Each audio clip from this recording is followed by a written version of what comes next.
the target. You are authorized to fire at will.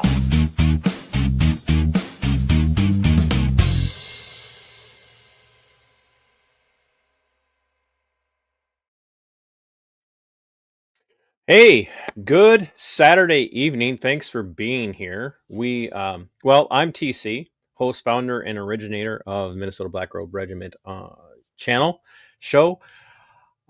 Now currently being shifted over to MBRR Media just because we're on several different platforms. So just much easier to do that, especially in this day and age of short attention span. Sometimes just saying the name of the channel is enough for people to go, too long, didn't read.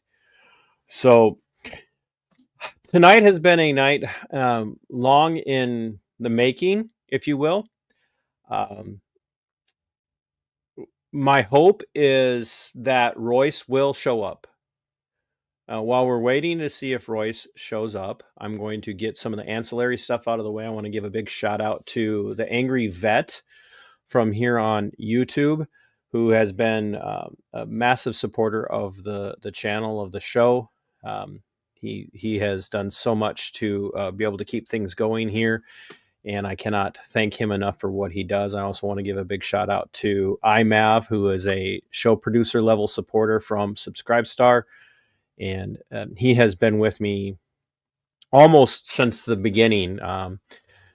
Definitely since day one of Subscribestar, he's been part of it. I want to thank all the channel members. You guys know how much you mean to me. There aren't many things I can say to you guys that you haven't heard me say on countless occasions. That the fact that you choose to come in, join the channel, be a member, even if you can't always be here for every single episode that I do, is says more than you could possibly imagine.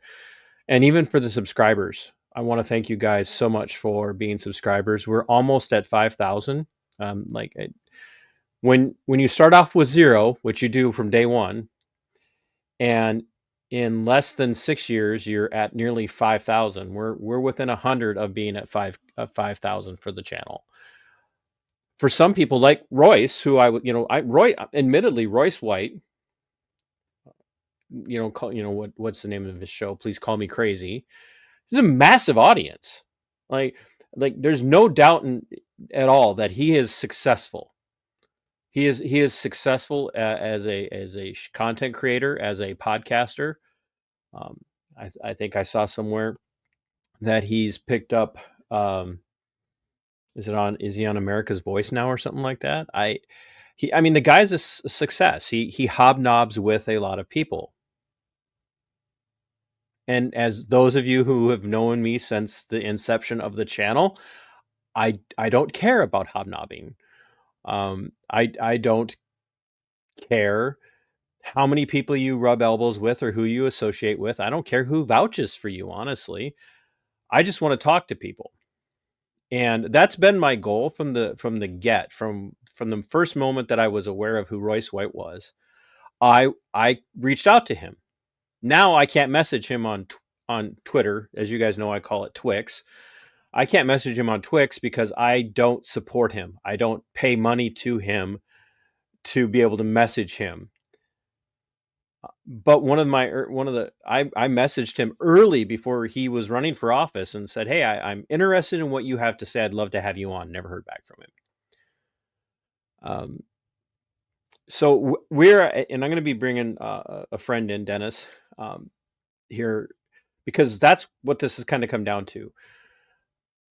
Many of you know that I've had Becky. Many of you will know her as Bullhorn Becky. I've had Becky on a couple of times, different things, but a couple of times to talk about Royce. Becky and I don't always see eye to eye. There are things where Becky and I have our differences. And we were both calling out Royce well before the election in 2024, having questions about things. And we had a desire. Becky went so far as to go to an event that he was at where he then proceeded to bully her. We have the videos of him literally bullying Becky. They called the cops on her.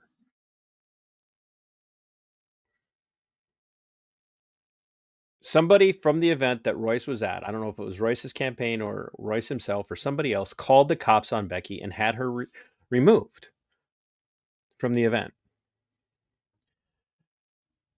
All we want is to talk.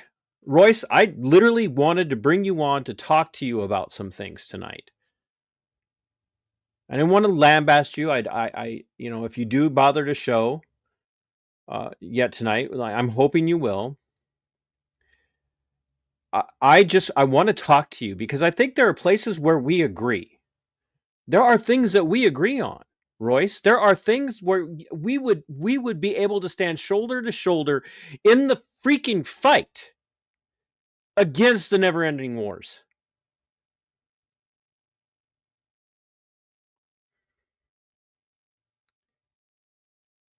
And yet the other day when I was interacting with you on the post that I made at the Rocks and Cows page, you made a comment and about how much of a man you are compared to me.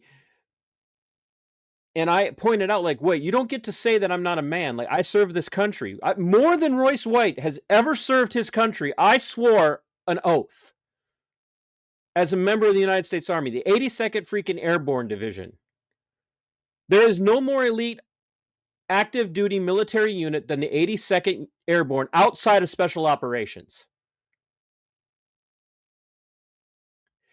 And he had the audacity to say, oh, don't talk to me about your military service. There's so many clowns in the military. And that post is up on, I have screenshots of it too. That post is up at Rocks and Cows. So for you to sit here and talk about how you're anti-war and you want to end the never-ending conflicts that the United States regime has got us into, and that makes you ultra mega, and then you insult somebody who has been in on the ground floor of being against the never-ending wars, and say that I'm just a hack. I honestly wanted to sit here and have a conversation with you tonight. You said months and months and months ago to both Pat and I that you would go on anybody's show. And when the minute I asked you for an email contact so we could get it scheduled, you changed your tune, Royce. I have the screenshots of this as well. Everybody has seen them. You changed your tune. Thank you, Lady Jen, for and KD and STD for being here. Lady Jen, thank you for being a voluntary member for a month. Really appreciate that. You changed your tune and immediately, instead of wanting to do my show and having a civil debate, having civil discourse, you then wanted to beat me up. You're like, well, let's get into cage match. Let's have a cage match.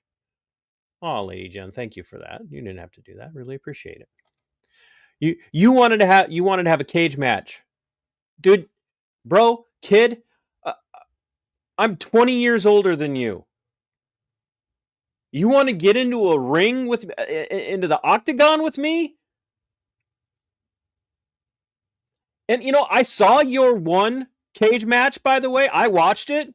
I'm not sure that you want to take on a 55-year-old guy who's working out every day. Because the dude that you lost to is fatter than 95% of the cops in Minnesota.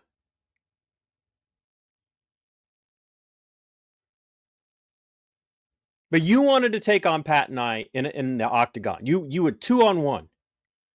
Well, dude, I don't settle my disputes through violence. And that says a lot more about you for not showing up and for wanting to fight in a cage match than it says about me. See, a man's man knows when violence is necessary. And violence is not necessary in cases of political dispute for people who are supposedly on the same side.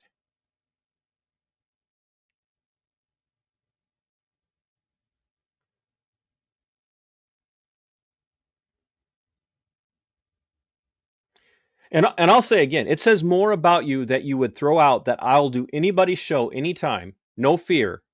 And then when we go to the effort, we give you more than a week's notice that we're going to do it. And then we give you a week for the date and the time. You can't be bothered. And you've said, well, I don't give a damn about your little show. I don't care. What a pathetic thing. But the problem is, Royce, there are people out there who don't have shows who want to hear from you. There are people out there who have hard questions for you. That have legitimately hard questions for you. But anybody who asks any questions, if it's not exactly what you want them to ask, and if it's not giving you accolades, and it's not, clapping you on the back and telling you how wonderful you are and how brave you are,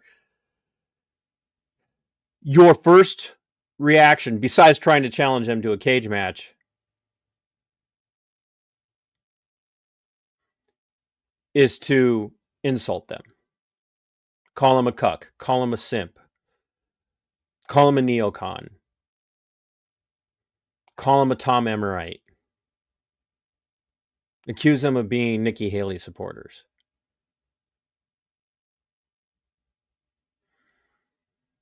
So, folks, I've got people in the chat saying, hey, where are the likes? Hit the like button, hit that thumbs up, share it out, comment. When this is done, come back and watch. I'm going to bring Pat in now since I had to get through my opening rage. Patrick, sir. Oh, we still have you muted. We were talking about that earlier. There we go. Great Northern Sasquatch. Welcome, sir. Kind of knew that was. So, yes, the Sasquatch is here. I stole all our thunder. No, I have to damn near just echo about everything you said right there. Like, legitimately, like that's all that we've ever wanted, Royce, was to try to have a civil conversation. Oh, and still here. We're waiting on you. We'll see. Yeah, we'll give some time. I mean, holding out for that 5%. Just so everybody knows, we're not gonna. We got Julia here. Thank you. Julia is very, very local to me within the same county. Lady Jen's here. STD is here, and yes, folks, we have STDs, but we are working on some antibiotics for that. And if I didn't make that joke, STD would be very upset with me. We have Chad Monson here. Thanks for being here. Any bets he'll be a no-show? Well, he's no Riz, so you might as well be no-show. That was terrible. I'm sorry. So Pat, well, yeah. So Pat, part of so I've had Becky on a couple of times, and everybody knows that Becky and I have gone around, especially over some of the issues with Trump, because I've surprisingly, I call Trump to account for his broken promises and whatnot. So I'm an equal opportunity accountability guy. I mean, you and I met. We knew each other before the very first Defend the Guard rally. We had interacted well before that. You became aware of me because of my content about the COVID-19 restrictions and whatnot in Minnesota, where the largest amount of my critiques were aimed at the Marxist left in Minnesota governance.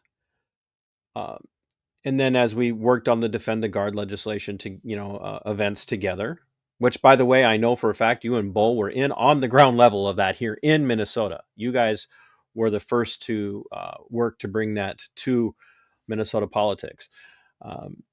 And I just happen, I'm a hanger on. I'm just a voice. And it's an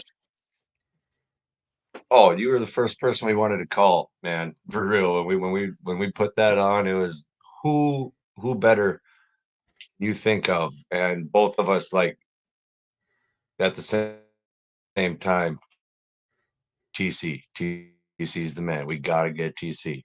So, I mean, who better to MC the events? I hope you never stop, because until the legislation gets done and passed, we're not stopping. And quite frankly, it's been an honor to just be a part of it. We've stepped back and taken a smaller role, lately, but to be part of it and make sure that's keeps going. I look forward to it every year because, for one, get to be around a great group of people and try to rally new people to a great cause. No, absolutely. And I brought up Defend the Guard just so people understand how far back this goes. This goes back to 2020, then into 2021, 2022. We've done, 3 official rallies now at the state capitol. Uh, our good mutual friend Rebecca Whiting has kind of taken the reins for leading the charge when it comes to the rally for sure. But we've got Republicans and we have DFLers who are now Thank you. in the House. Yes, thank you. Who are in the House and the Senate at the state level here in Minnesota, who are actively supporting this legislation. People like Drew Roach, Nathan Wiesenberg, and others who are actively campaigning in the truest sense of the word in their houses of Congress to bring this forward. But I know for a fact that all the people that spoke at the most recent event that we had, one of them being Adam Schwarzy, former Navy SEAL, accepted an invite to speak, and Royce was told to come as well. He was told of the day because we knew that he had made comments about he was. wanting to see an end to all of the forever wars. Royce was invited, but couldn't be bothered to show up for that event. And a lot of his supporters have attacked a lot of us, you included, for not having anything at all to do with, the true movement to end the forever wars. Mm-hmm. And one would think that someone who wants to end the forever wars would show up to an event like that, at the very least, just to be seen as being supportive. And if you ever get a chance, and this won't surprise you at all, Pat. If you ever get a chance to ask Adam personally, ask him what I said to him after the event. I approached Adam, hadn't met him face to face ever before, and I approached Adam and I said, "Thank you for being here. Very much appreciate your support on this. No, it's not easy. Now don't let us down." I said that, don't let us down. And I say that to everyone who comes out in support of this. Chaz, the urban conservative, wants to know if Redbeard is still around. Nobody has heard from Redbeard in a very, very long time. Chaz, I heard he's still alive and around, but we haven't heard from him. He's not active anymore. And considering everything that he's been through, that's not a surprise. So, you weren't as vocal in 2024 about Royce White as, say, people like Becky and I were. You did take notice, especially coming into than you were, yeah. Let's call it that. Yeah. Yeah, that which is, tomato. Am I coming through spotty? Because you're coming through kind of spotty to me. You're kind of rubber banding on your end. So I don't know if it's okay. You or me.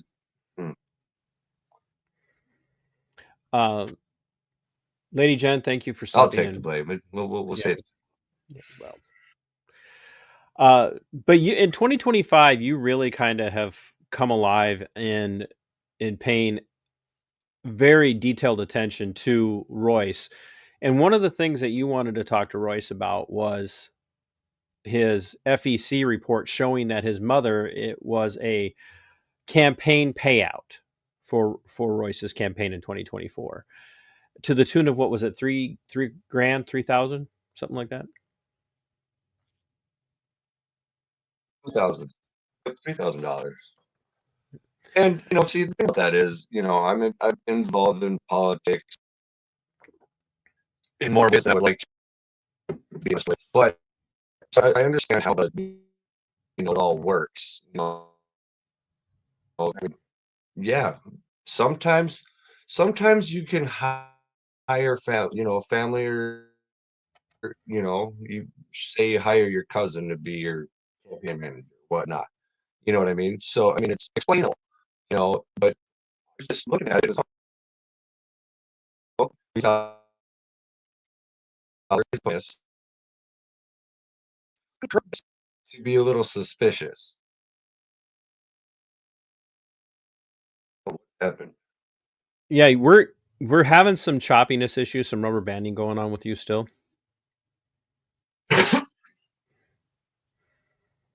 Okay, so where was I? So, and basically, I asked about.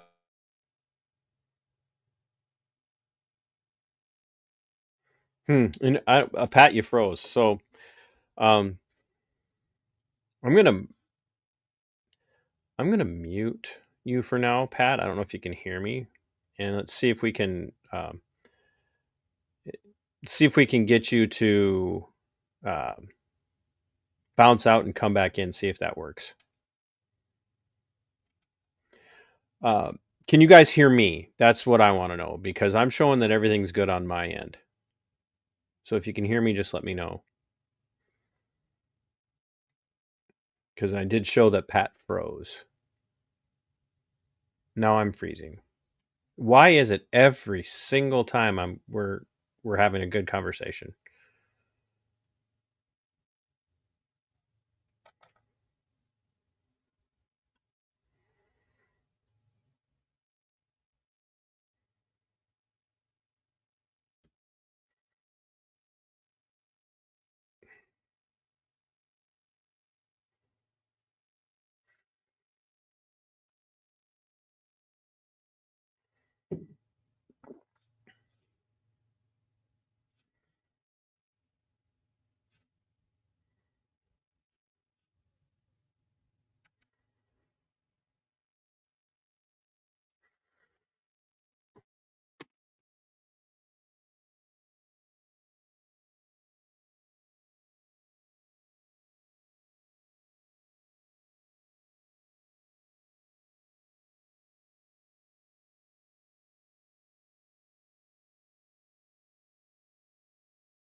Well, I don't know. There we go. Looks like we're back. I don't know what that was. Can Uh, you hear? it made me I reset, It and made it you seems to be working great now.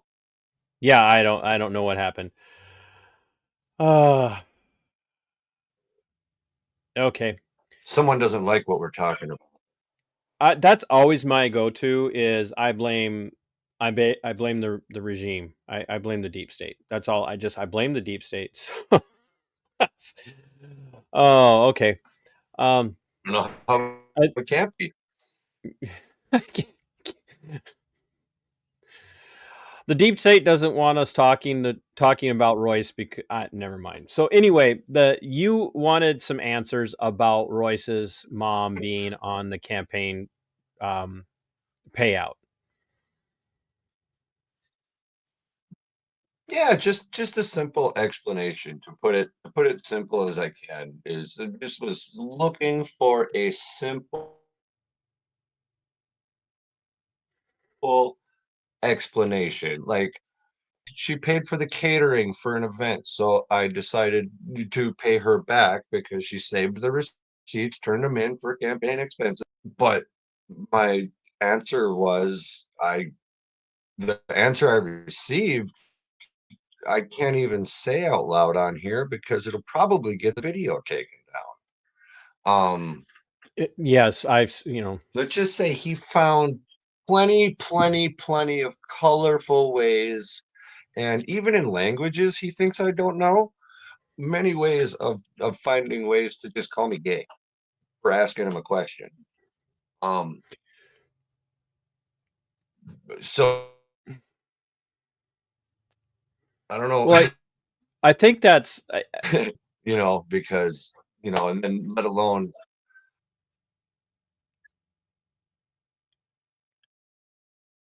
I think that's one of the problems that we deal with is the reality that any disagreement with Royce as an individual politician, not as a human being, but any disagreements with what he's doing politically and the tactics that he uses politically does automatically result in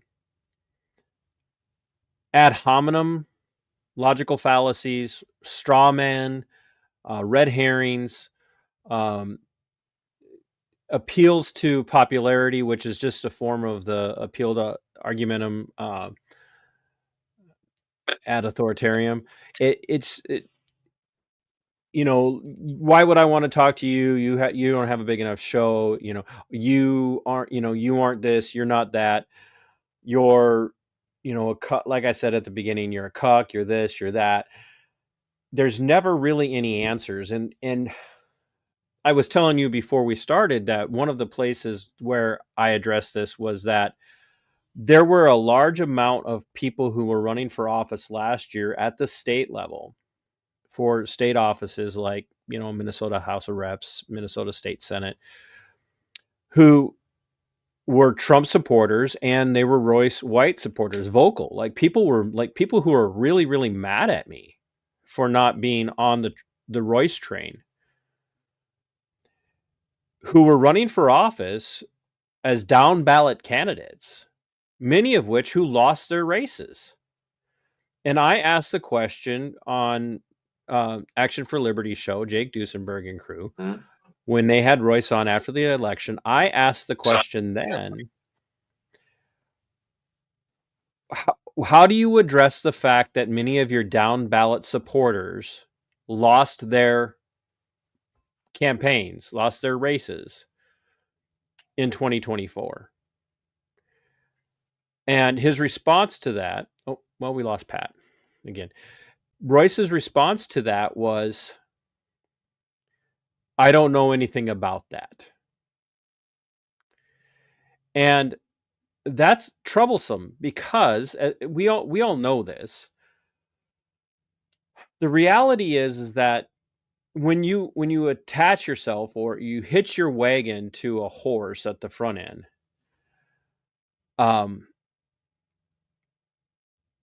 when that horse doesn't go where you want it to go, you're ultimately going to be the one who ends up suffering. So down ballot candidates who link themselves to an up ballot candidate, in this case Royce, when Royce loses, oftentimes that means you're going to lose your race as well. And many of them became aware of the reality of the fact that Royce was damaging them. And Royce didn't have an answer for that. Royce couldn't be bothered to have an answer for that. And I'm going to check with Pat here and see if he's coming back in. Technology is a great thing until it's not. I even checked my connection speeds and everything's showing good on my end. So I don't know what to say. When you look at someone who has the ability to organize and lead, you want answers from them. And it's much the same reason of why, like, I make no bones about it. I supported Donald Trump in 2024. I voted for Donald Trump in 2020. I voted for Donald Trump in 2024. I knew that there were going to be problems with Trump in 2020 and in 2024. And I said early on that I would be holding Trump to his word on all of his promises. And there are people who are very mad at me for pointing out the places where I say Trump is failing, according to his own campaign promises. And I will do the same for anybody, Republican or Democrat, Libertarian or grassroots party. I will call you out when I believe that you're doing wrong. Yeah, here's a really good example. Natalie, by the way, phenomenal asset. If you guys knew what Natalie puts up with and does, the mention of the 10K Foundation will send him into name calling rants. Absolutely, 100%. It just absolutely ends in tirades, and it's troublesome. And we've seen this over and over and over again. Like I said at the beginning, there are lots of places where I know that Royce and I would agree on many things. I've got KD watching. KD last year when I was calling out Royce for stuff, KD will attest to this if he's still putting up with all of the technological snafus that have been happening. He will attest to this that he's like, come on, man. He's saying all the right stuff, man. He wants to end the Fed. Like, I agree. Like, let's end the Fed. The question isn't whether or not we should end the Fed. The question is why does Royce want to end the Fed? What does Royce know about the Fed? What does Royce know about the history of the Fed? What does Royce know about the impact of the Fed? What does Royce know about how the Fed operates? And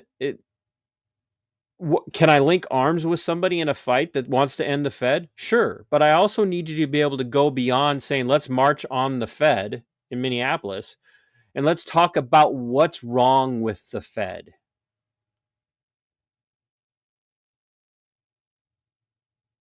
These things are vitally important. See, there's so much more to politics than having talking points, folks. That's the thing. This is the thing that gets me in trouble on every show that I do, whether it's my own platform or if I'm a guest on somebody else's platform, or if it's over on the Veteran Nation platform where I co-host with Mike, Skipper Arthur, and Kahanu. Now, we have a regular live Sunday show, and then we do other shows together at times. And we're working on another one you guys are going to absolutely love, by the way. I'll let you know when that one's ready to go when it rolls out. But this is the thing with politics. There's so much more to wanting to run for office than having talking points that you are good at. Okay? I'm against the forever wars. Great. Why? What do you know about the forever wars? So when you say you're against them, 100% on board with you being against the forever wars. 100% on board with that. But why? How far back do you want to go when we talk about forever wars? Which forever wars? Because since the end of the War of 1812, the United States hasn't won a war that it hasn't started or somehow provoked involvement in. And yes, I intentionally exclude the War of Northern Aggression because it was not the United States that won the War of Northern Aggression. It was the North that won that war, and it wasn't a civil war. And it wasn't the South that started it. So if you want to talk about being against the forever wars, wonderful. If you want to talk about not funding geopolitical Israel anymore, if you really want to talk about not funding geopolitical Israel anymore, let's get down to the brass tacks of it. Let's get into the nitty-gritty of it. Explain to me why you think that. Explain to me why you don't want to do that anymore. Not just, oh, I'm tired of it. No, tell me why. Because there is no, like, come up with an answer. Because I know why I don't want to do it. I know why those wars, or why we fund geopolitical Israel. Hello, Paul, Sounds of Us. Mismatch Menace, thank you for being here. Really appreciate you guys for stopping in. Like, here's the reality. So, Royce, you've got these talking points. You've got talking points, and talking points are great when you're doing a bullet point presentation and you bring up a talking point and then you flesh out your talking point. Those things are wonderful, but what we never hear you do when you're pushed on is flesh out your talking points. So here's where I'll go with this. And Pat's back, so I'll bring him in here in a second. One of the places where, Royce, you prove just how inconsequential you are to the 2025 going into 2026 campaign for the United States Senate was your performance last year at Farm Fest. Amy freaking Klobuchar did better than you did. You know who won the day at Farm Fest? It wasn't Alicia Grunhagen.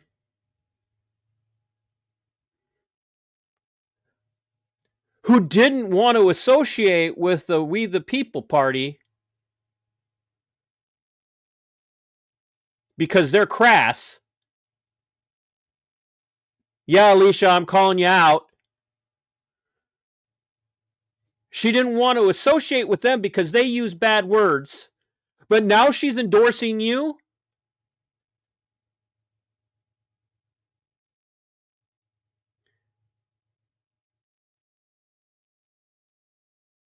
Mr. calls everybody a cock. Mr. swears at everybody, which is fine. Like, folks, I like curse words don't bother me. I got people, you're supposed to be a Christian and you drop curse words. I don't care about curse words. Those are modern American inventions. I don't care about curse words. I don't care if Royce drops curse words. But Royce, your supporter, this that you touted this last week and a half about how wonderful it is that Alicia Grunhagen has come out and she's supporting you, wouldn't associate with the Constitutional Republic Party, the real We the People Party, in the sense of we have the Libertarian Party in Minnesota and we have the Constitutional Republic Party. They're all We the People. But she didn't want to be associated with them anymore because they don't use nice words. But she links herself, she hitches her wagon to you, Royce. So are you going to attack her if she decides she doesn't like the way you're talking? Because that's your thing, is anybody who doesn't like the way Royce uses bad words is just a coward and a child and soft.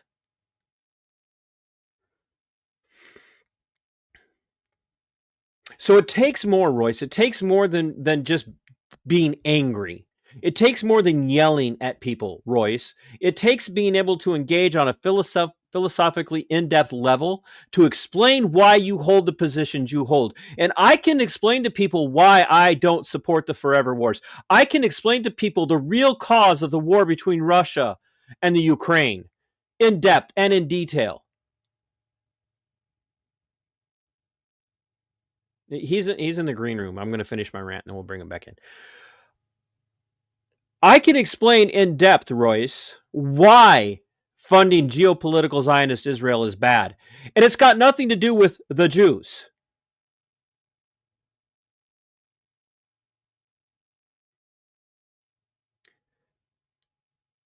Because geopolitical Zionist Israel isn't about the Jews. It's about Zionism. Because there are millions of Jews across the world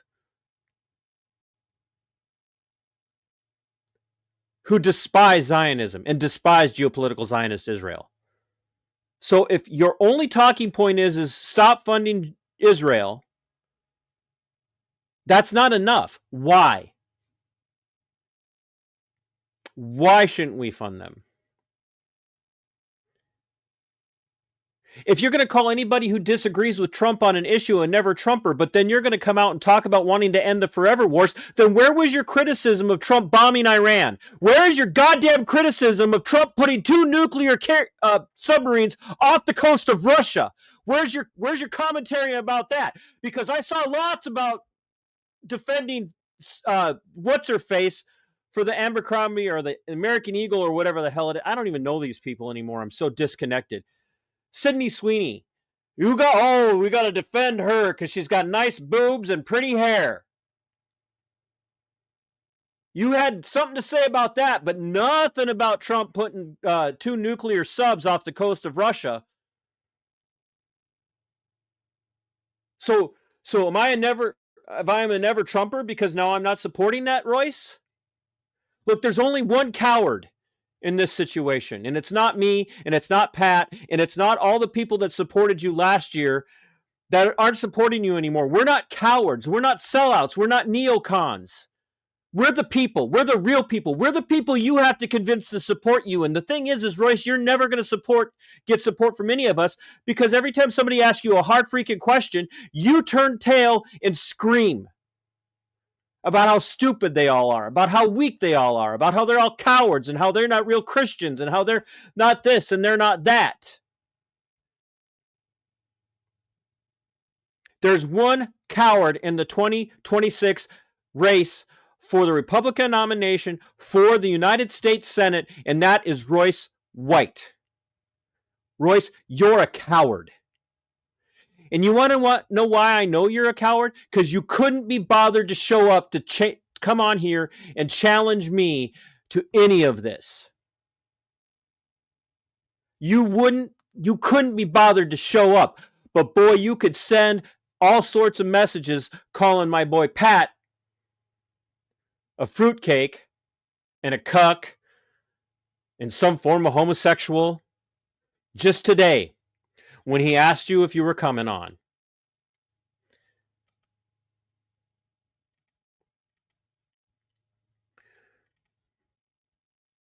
Unmute yourself, old geezer. Unmute yourself.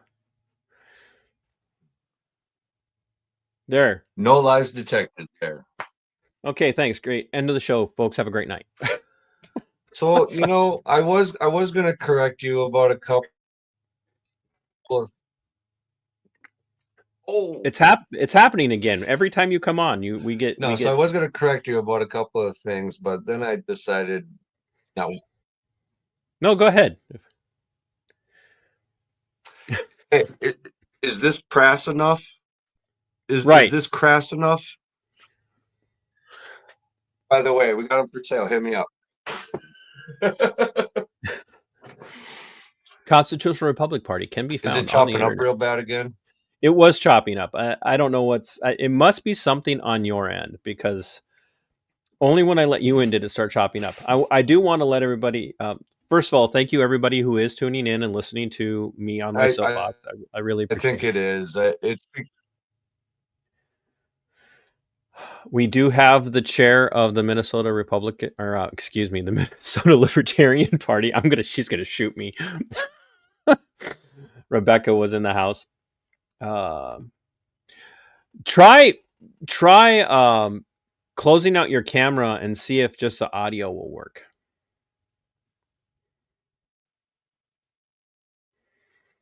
Yeah, I'm hooked up to the Wi-Fi. I'm not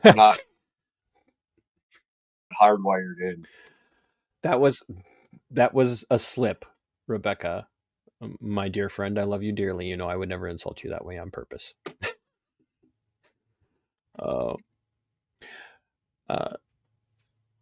I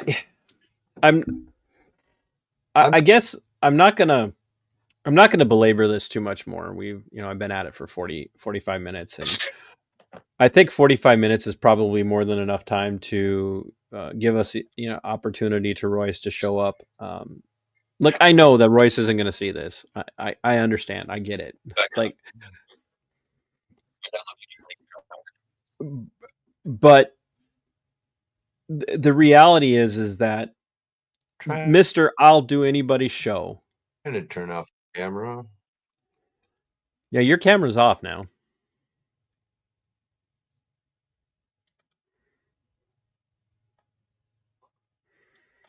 Let's see here.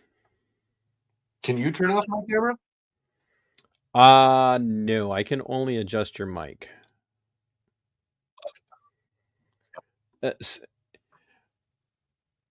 Only 45 minutes. Skipper of Veteran Nation, by the way, Skipper is the founder of the Veteran Nation channel, and he is my co-host for Vet Nation Live, along with Kahanu. Does that work better? It seems to be sort of kind of. It got cold here today. It got down to 73, so I have to put my beanie on. So yeah, anywho. Yeah, now it came back on. Top here. Yeah, I don't know what's going on with you, Pat. Something on your end. Hula hoop contest, yes, because we do have a Hawaiian host. Polynesian, excuse me. Just be careful. He's going to watch that new what's that new movie coming out with Jason Momoa. Oh, we lost him again. You forget how to word, so apparently he doesn't just get women. No, Skipper doesn't get me excited. I get terrified when I see Gru. Yeah, so the ultimate reality of all of this is what it boils down to is there's so much more to being a political candidate than just being able to vomit out talking points. And that's one of the reasons why I supported, Rebecca is I guarantee you if you push Rebecca and I into a room and we have to hash it out, there are going to be places where we disagree on certain political philosophical issues and how you go about addressing those. I guarantee you that. But why I have such a massive amount of respect for Rebecca is because Rebecca can take you to the grassroots philosophical perspective that she uses to hold to her viewpoints. It's why Skipper and I get along. Skipper and I don't see eye to eye on things. Skipper and I have debates on the show all the time. We disagree, but Skipper knows why he thinks the things he thinks, why he holds to the things he holds, why he believes what he believes. He knows these things. And he's not easily swayed. He's not easily moved from one point to another.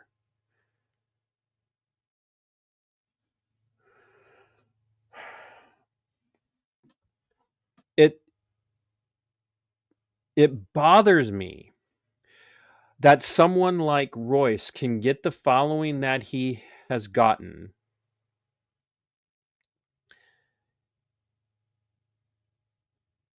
and people, I'm sorry, I'm going to say it, people fell for it.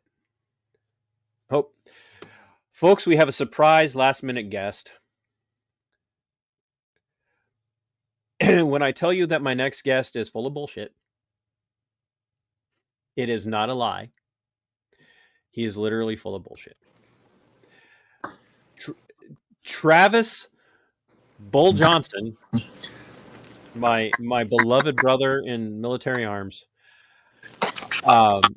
Thank you so much for stopping in and filling in the air that we knew was going to be here because we knew that Royce wasn't going to show. Well, you should be ashamed of yourself, first of all, because you got. I already apologized. Up by saying this next guest is full of bullshit, and they assumed it was going to be Royce. Okay, so you got their hopes up for no reason. They thought he was a late show up, and bam, now they get this white guy with the beard instead. Well, the problem is if Royce actually showed up, I wouldn't have introduced him that way. I would have given him credit for showing up. So, but I knew I could say that about you, and you would take it somewhere. So, you have not, we won't keep this going for too long. But Bull and I have known each other really since 2020 when we first ran into each other through the social media world. And you're one of the other voices that was out there that was very concerned about the influence of Royce White in Minnesota politics going back to his very first campaign.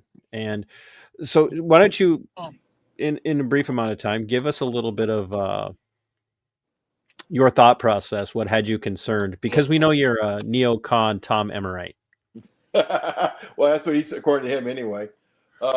My concern with him was really a lot out of my own frustration, because I like a lot of his policies, and I get a kick out of him because he keeps on downplaying and bad mouthing the libertarians, but half of his policies or 3/4 of his policies is based on libertarian principles.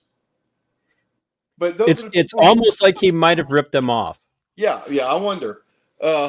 But my biggest concern is the lack of integrity. I mean, this is when I choose, and I had this discussion with somebody during the week. When I choose who I'm going to support as a candidate, they need to meet 2 criteria. They need to have good policies, and they need to be a good person. That to me, the quality of the person actually almost trumps policies for me. Because if they're a good person, I know at the end they're going to do at least what they think is right. I mean, we may not always agree on what that is, but their heart will be in the right place. Exactly. But if you have a bad person, I mean, you just don't know what that person is going to do. And Royce has proved again and again he lacks simple integrity. I mean, let's go back. Give me an example. Let's go back tangible. Let's go back to the whole strip club thing. When he spent campaign dollars at the strip club, he got busted for it. And then his story changed like 3 times before he finally settled on, well, they used the wrong card. Because if you remember, the first time he was like, well, I really like the wings there. And then somebody went back and pulled the menu and said, dude, the most expensive thing on their menu is $25. How much wings did you have to buy to burn through thousands of dollars? Okay. Hey, he took a lot of his campaign supporters there. That's a lot of wings. I mean, I can eat a lot of wings. I'm keto. I mean, to me, it's the whole thing with Royce is he never accepts responsibility for anything. Okay. I mean, I've run for Congress, and if I made a mistake, and it's probably possible years from now they can make it, hey, well, you claimed this and you shouldn't have. It would be, you know what, I screwed up. First time running, I didn't know any better. I didn't know I could do this or I couldn't do that. You take responsibility, you fix it, and you drive on. That's integrity. But when you keep on trying to change the story, keep on changing the story just to see what sticks, that's a lack of integrity. I mean, his attacks on people were the other thing. I mean, it's just.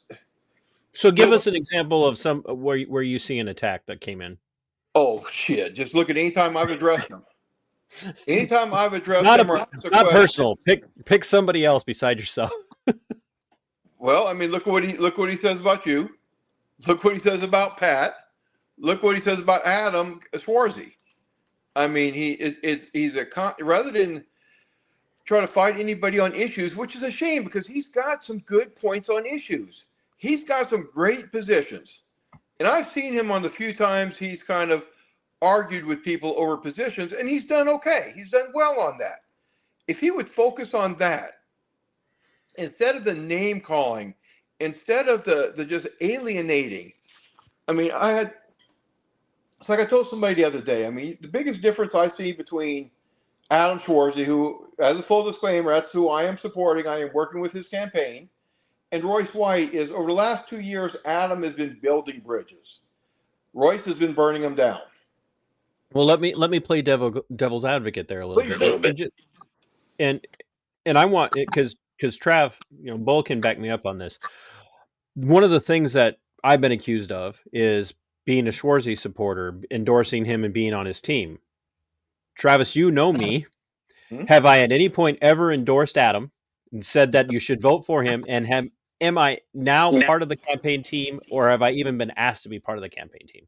I can say unequivocally, no, you have not said anything to endorse him. You are not on his team. And because I have full knowledge on who is on his team, and we really don't have anybody currently in your congressional district on his team yet. Nor have I volunteered. You haven't volunteered. I have offered to help him come down here and get some exposure, but I have never said I'm going to campaign for you. Yep. I can tell you. You're not on the team, and I had this conversation with somebody else the other day who were not particularly on you. But another Senate candidate basically attacked Adam, saying that he's basically taking the high road while having his quote unquote minions attack other candidates. And knowing who's on his team, I'm really the only person who's attacked anybody on his team, and I've been attacking Royce for years. So it has nothing to do with Adam. Okay. So this is not something that just happened when I started supporting Adam. This is something that the concerns I've had with Royce from years ago when I supported Rebecca running for Senate. Okay. I just didn't think he was a good person. And the catch is, and this is what Royce hasn't realized yet, is over the last 2 years, some of those firebombs he's thrown, he does not quite yet understand the people he took out with these firebombs. When he came back and accused basically of the farmers being a tool of the Chinese Communist Party, I showed this to people in my BPOU who were rock solid Royce supporters who are farmers.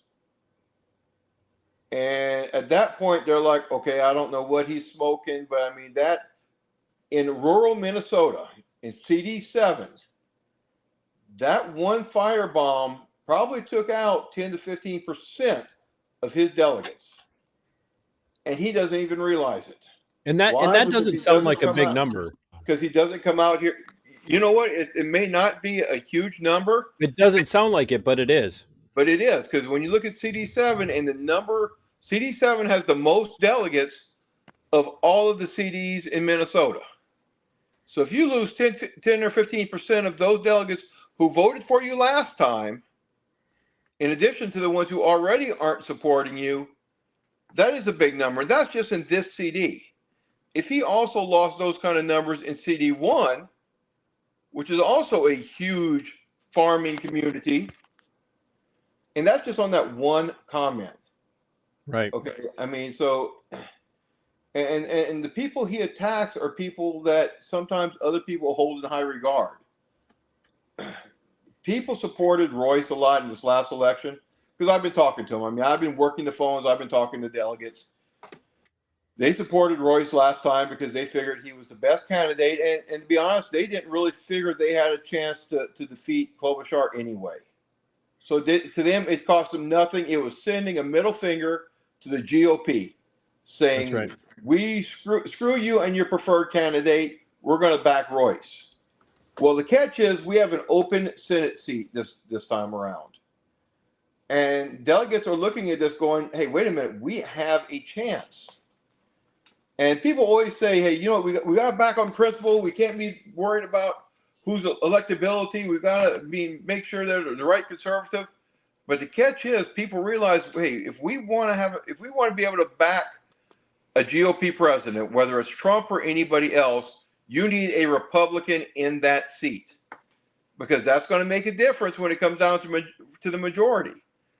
Any midterm election, the party in office typically takes a pretty good hit. So, we need to make sure that the GOP, or they figure they need to make sure the GOP maintains that majority. And they feel if they vote for Royce, it's going to be a wasted vote because the independent voters to groups like just they actually think that popularity. You need to start with that popularity, and people will give you the benefit of the doubt. That's even backfiring on Trump now. What's that? That's even backfiring on Trump now.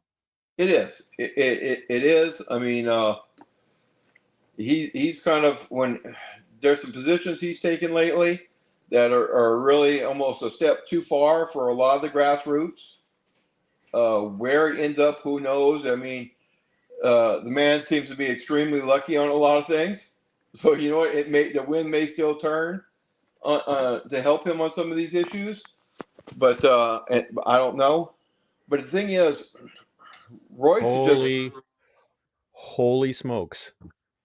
I finally pissed him off enough. He showed up. He's here. Wait a second. Poke the bear enough. He shows up.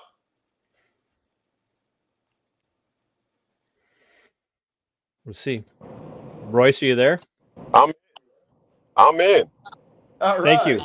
Thank you. I appreciate it. Bull, I'm going to mute you.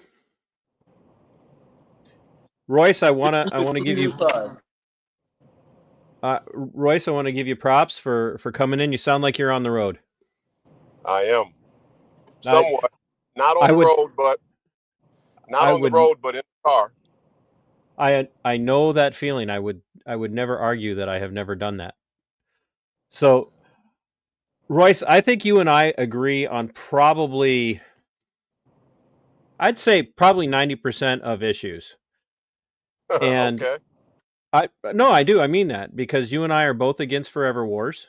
You and I are both against the deep state. I am absolutely adamantly opposed to the leftist agenda. Yep. 100%. Been adamantly opposed to the leftist agenda since, gosh, I can remember how many years it goes back. Where you and I tend to disagree, it's not even just on I know one of the places that you struggle with people is, I think it's fair to say that you think, people who critique you for using coarse language, you think they're soft, and I think there's a legitimate critique in that. Because I don't think they're soft. They are soft categorically. See, if you assume the position, which many Republicans and conservatives do, that these leftists or Marxists, which, people can say that they know the Marxist agenda or the leftist agenda, but you really don't know it unless you come from a Marxist communist hellhole like Minneapolis or St. Paul. So I think we should probably, if nothing else, at least look to those people who came out of those communities a fair bit to tell you just how bad things really are. That's fair. But if you assume that they actually are trying to kill us, or that communism is a nefarious ideology, or that when push comes to shove, these people won't play by the rules, which they won't. I mean, they've shown that time and time again. Then there's no reason we should be cordial.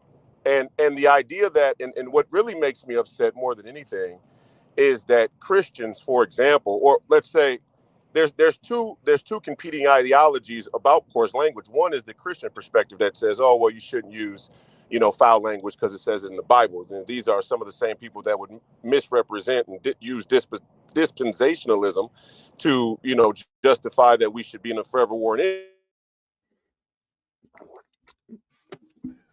other competing ideology, the other competing ideology about coarse language is, well, it just unelectable in general. It has nothing to do with morality or Christian faith whatsoever. It just is a bad electoral. Both things fall short in any recognition of the urgency and the enemy that we face. And how you know that, and what's funny about it is how you know that most of these people would often still trust a military industrial complex shield like an Adams. You cut out a little bit there. Royce, you still with us? Can you hear me now? Yeah, trust me, I know what it's like to be in a vehicle and have spotty service. So you were saying... Can you hear me now? Yeah, I got you. Okay. No, what I was saying was most people who are of that thinking on both sides of those, you got your, more hardline Christian conservatives that say don't cuss because the Bible says. Then you got your, more moderate, kind of demographic that says, well, let's just focus on what's It doesn't look electable. civil. Right. But both things fall short. And what's funny about it is both of them kind of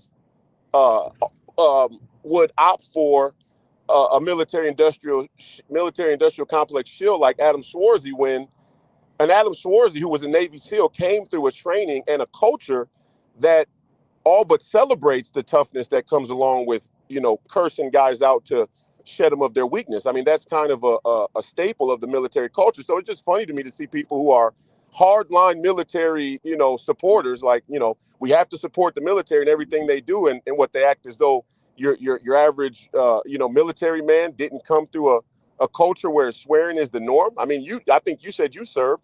Is swearing the norm in the military? Oh man, if you're not swearing in the military, you're probably dead.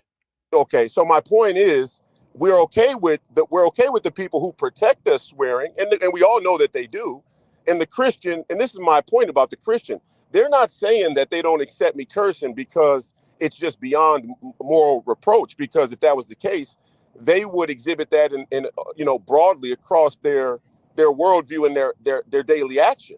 And they don't. Not only do they not do it when it comes to political activity, but they don't even do it when it comes to Christian activity. And that's my whole point about, the kind of this 501c3 Christian mentality that's taken this country by storm. It says, hey, don't curse. That's the linchpin of my Christian, Right. let's call it my Christian fidelity. But you let Satanists take your government. I mean, come on, it's laughable. Stop it. So this is a place where you and I agree. Like I believe that 501c3 churches should cease to exist. I believe that all churches should lose their tax exempt status. Sir, it should. Absolutely. And part of it is because the 501c3 status on churches has been used to control them, so they won't preach about politics unless it's the approved, unless it's the approved political position. Absolutely. Royce, I don't want to be your enemy. I really don't. I know that I've been hard on you. I know that. I don't know if you've heard any of the stuff. I don't think so, though. I mean, to me, I think people see, and I see stuff that you say online, and I respond back. But you got to realize where I'm from, not only where I come from, the community I come from, but the background I come from in sports, or even my brand of politics with a person like Bannon. I mean, we don't find that as being let's say life ending or the be all end all. Like, confrontation is welcomed.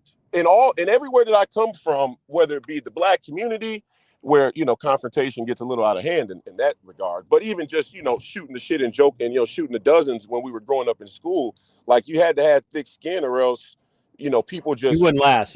Well, you wouldn't. But it's the same thing in sports, because if you show up at a practice and it's like, oh, don't push me too hard, or don't get in my face and talk shit, they'd eat you alive.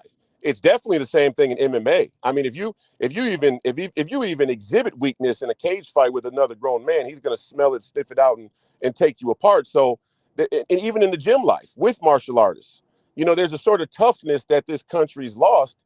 And I think my coarse language, if nothing else, is an example of how soft people have become around such matters. It's like, you really, and what makes me most upset, and I'll just say this, and then I'll let you go. What makes me most upset is we know the archetype of guys who won't cuss because it's not electable or because they're Christian. It's Mike Pence, it's Mitt Romney, it's it's a who's who, it's Mitch McConnell, it's any central cast politician that we've seen for the last 30 years who all but willingly gave the country to communists and Satanists. And it's like, we would pick them again just to save ourselves the uncomfortability of hearing a F word, a F bomb every now and then. I mean, that's the ultimate cuckery. When your government and your elected officials are going to fuck you time and time again with the same exact profile or archetype, and you just can't bring yourself to listen to a Donald Trump say, grab him by the pussy, because, well, that's just too, that's just too politically incorrect. It's like, well, then you deserve to die under communist rule. And actually, our founding fathers expressly said that in some of their earliest teachings. They said, if you'll trade your freedom for security, then you will have neither, and more importantly, you deserve neither. And when they say security in that sense, I don't think they just mean like physical security. I think they mean when you trade your freedom for convenience, you deserve to be a slave. You deserve to die. I think you're 100% Right. Which is why it's I find a lot of people who share many of our views Yeah. are looking back at the American Civil War and starting to ask questions about what was really going on there. And Right. for a lot of the same reasons as we've been sold a bill of goods about the saintliness of the North versus the devilry of the South. But, Right. was the South onto some things as far as it comes to overreaching power and what it means to cling to liberty and Yeah. cling to freedom. Yeah. Um, I wanted to ask you, and you were making a point there that I was enjoying listening to, and then I lost my train of thought. I'm sure that never happens to you. It happens to me Um, all the time, especially when you do 2.5 hours of podcasting 4 days a week in a radio j- show. It happens every week, at least twice. yeah, I heard you. I saw that you just picked up a radio spot. No, I mean I'm on Real America's Voice every Saturday morning. I think they play it on some radio stations. So But what was I going to ask? Give me just a second to think about this for a sec. For a yeah, moment. go ahead. Um, oh yeah, here's what it was. So we had the opportunity. We have the opportunity with the Defend the Guard legislation to bring in voices that want to get behind ending the forever wars. Yeah. And I want to ask, when we have our next rally, would you be interested in coming to that event at the very least and show support, if not speak in support of the Defend the Guard legislation here in the state of Minnesota? Well, I mean, if anything that has to do with stopping forever wars, I'm 100% in support of, and would show my support. Yeah, what speaking? I mean, you gotta cut me off because I'll get up there and monologue for an hour straight. So give me Well, the I'm the MC, so trust me, I'm very good at good. pulling people off the stage. Flag me down, and yeah, I I'm will. in. I remember the Gong Show. I will have my curved cane and I will pull speakers off the stage. So, Good, good. but if you would be interested or being willing to share the stage with other politicians, people Of running course. for office who are in support of it, because that's the thing, we're trying to build a coalition to end these stupid wars. Yeah. To But end these wars. well, here. Okay. Well, here's. Go ahead, speak your mind. That's why you're here. You know what I'm gonna say. No, go ahead, say it. Say it.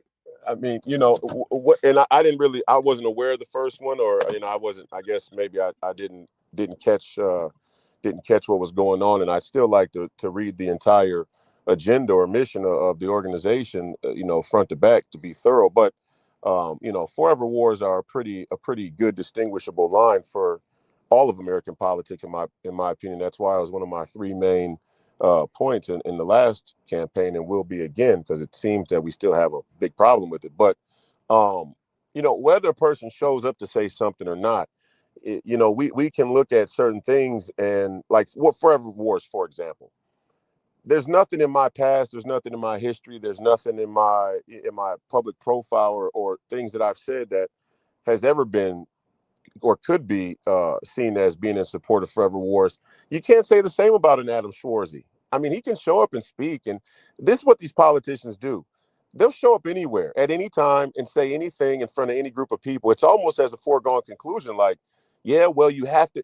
And this is what kind of pisses me out, to resort back to what I said before, not to go on a tangent. But another thing that pisses me off about the coarse language critique is there's this norm in American political culture that says, if you're running for office, what you should be doing is actively trying to get the support of any and everybody you can, and that you shouldn't really, and in doing so, how can you really even take a firm position on anything? And if you do take too firm of a position, then you're not really in it to win. And here's the problem with American politics in general, writ large. I think politicians have become too political, too politically correct, where, yeah, there's getting elected, there's winning elections, but that's not everything. Part of what you learn, I'm sure, in the military, hopefully we get some sacred honor back in our military, but certainly in sports, like there's some sacred honor we used to have where it's not just about winning, it's how we win. And there's a certain part of it where it says, if you're not cheating, you're not really trying. But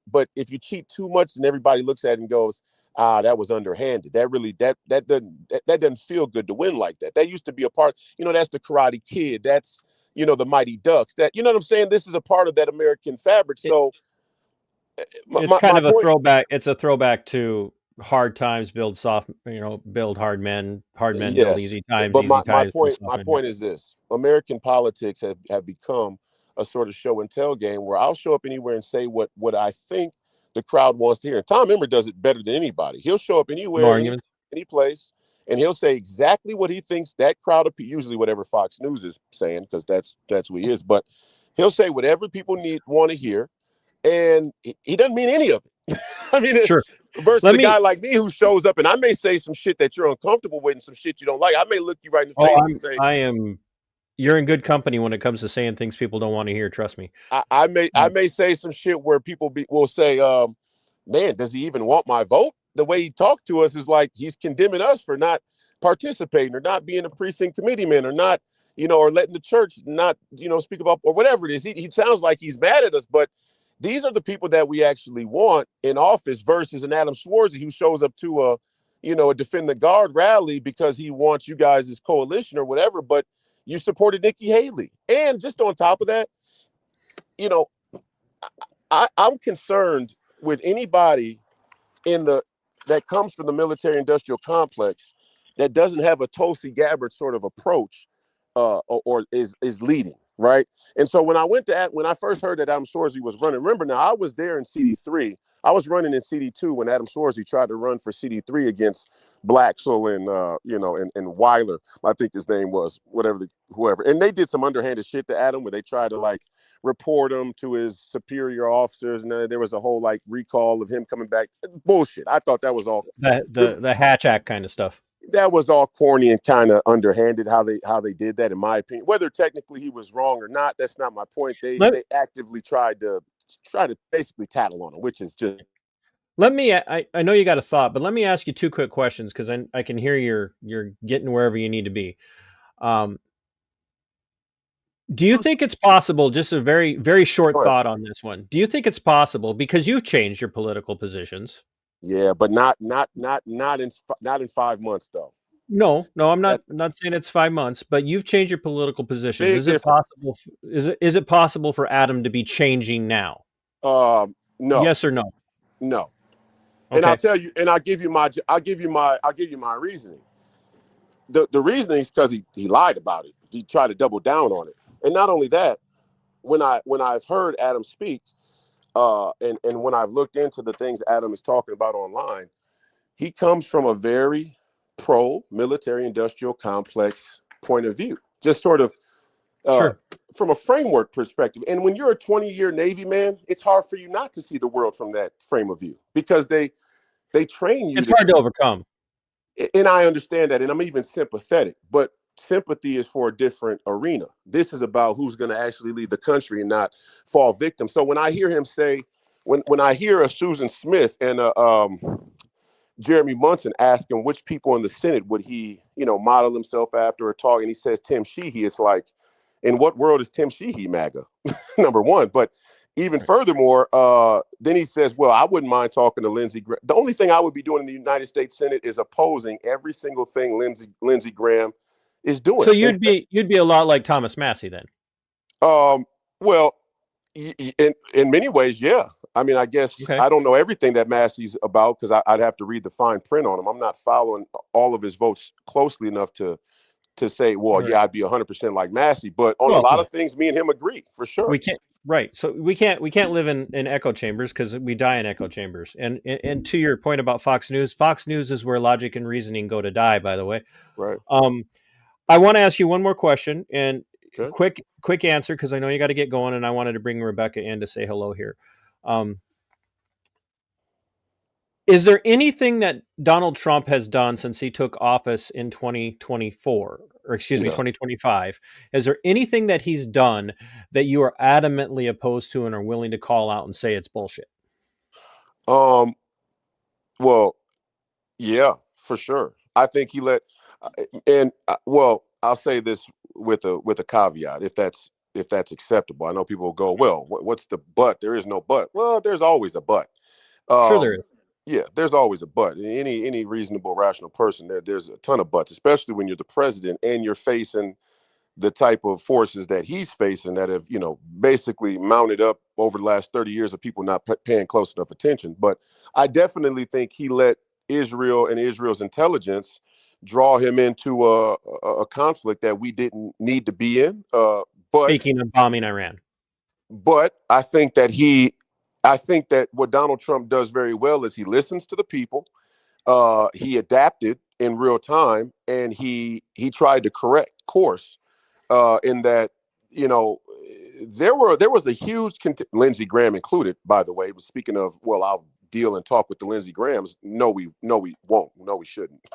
But there was a real push to put boots on the ground, and I mean real boots on the ground there in Iran, and sort of an occupied type of, Iraqi freedom 2.0. Now, the Fox News has tried to cover both ends and talk out of both sides of their neck and say, well, nobody's talking about boots on the ground. Then you hear Lindsey Graham and other people like him saying, no, we should put, so it's, again, I think there was a lot of pressure on Donald Trump to do more than he did. He got sucked in with bad intelligence. Our intelligence relationship with Israel is an abomination to national security. In that, there's plenty of CIA, ex-CIA guys on the record saying that the Israeli intelligence has always tried and attempted to spy on the CIA and our intelligence community. Every time they come to America, they're leaving devices and they're doing all kinds of shit. So, our entire relationship with them from a foreign policy and intelligence perspective is inappropriate. I think Donald Trump has got pulled into it, but I do think that he corrected course, and I give him credit for that, while still saying the logic was bullshit, right? I mean, if Iran, here's my thing about Iran and even bombing the nuclear facility, and I'm sorry, I don't ever really give short answers, but the nuance is important. The devil is in the details.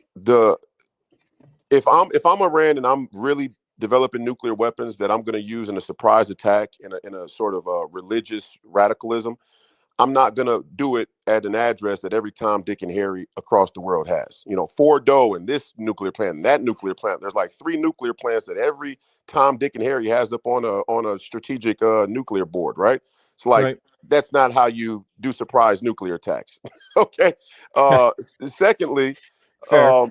the whole premise was that Iran is bloodthirsty and they want war, and if they get the chance, they will.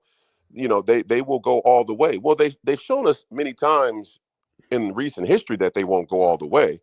I mean, even when October 7th happened and Hamas, and Israel threw down, Iran was there then saying, East versus West, this is our moment. The American Western, infidels will pay and whatever else. And, there was firecrackers at best.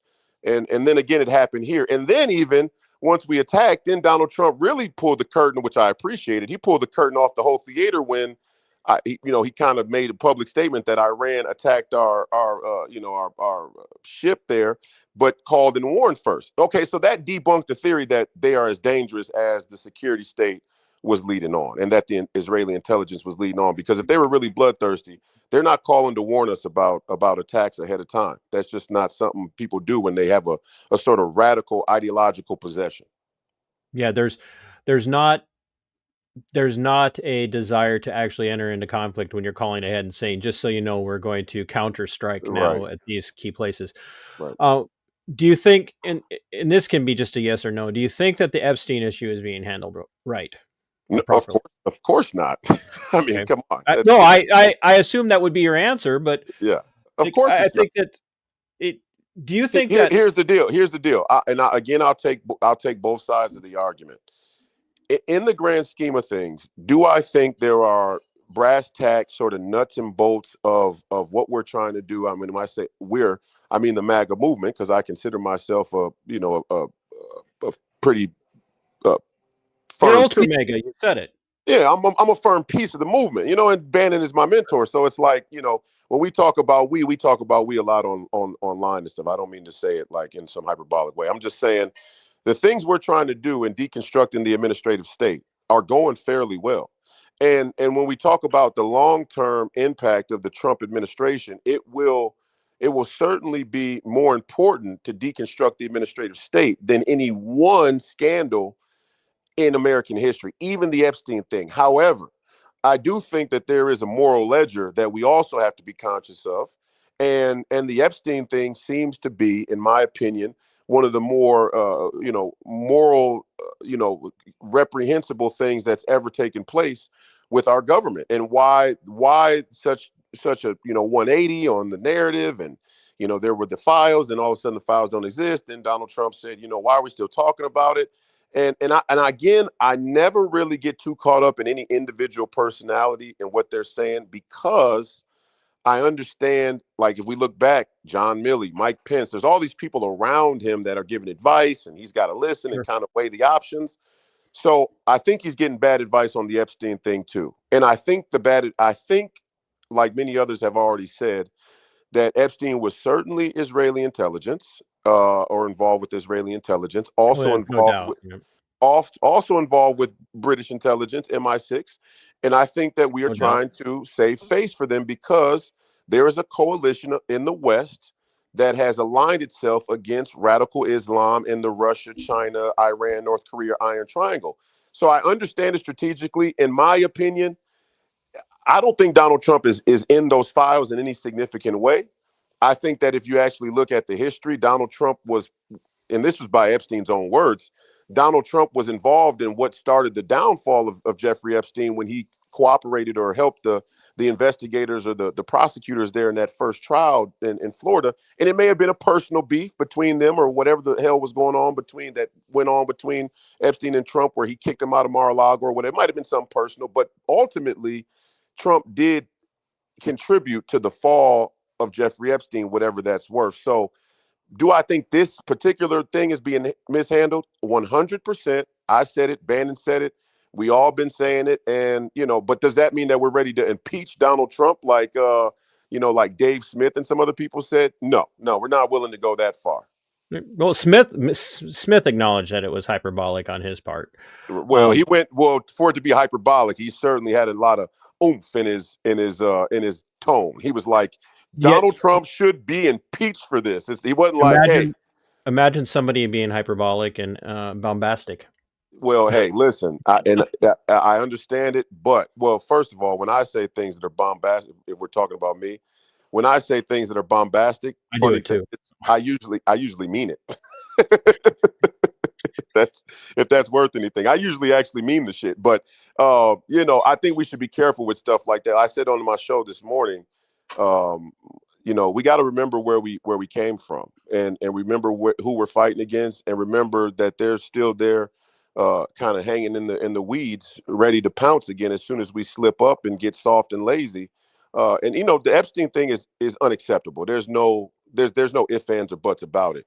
But it is funny to watch the left talk about it when they try to openly, sexualize our kids and sort of, yeah, it is interesting that they are now saying that they want full disclosure when they didn't want anything. I mean, I had David Pakman tell me on air that he doesn't have a problem with little kids being brought to drag stripper shows. So for him to be like, Epstein is the worst thing of all time, it's like, no, it is. But you people who don't believe in God and don't believe in boundaries shouldn't be talking, because we're not that stupid. We're not that short on memory.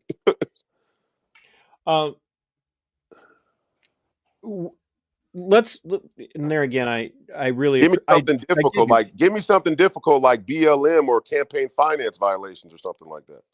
Well, but here's the thing. My concern has not been as much the BLM stuff, because I see people change. So if you look at me, or you look at the audience, or whoever it might be, and you say, look, I'm not a BLM guy. I never was a BLM guy.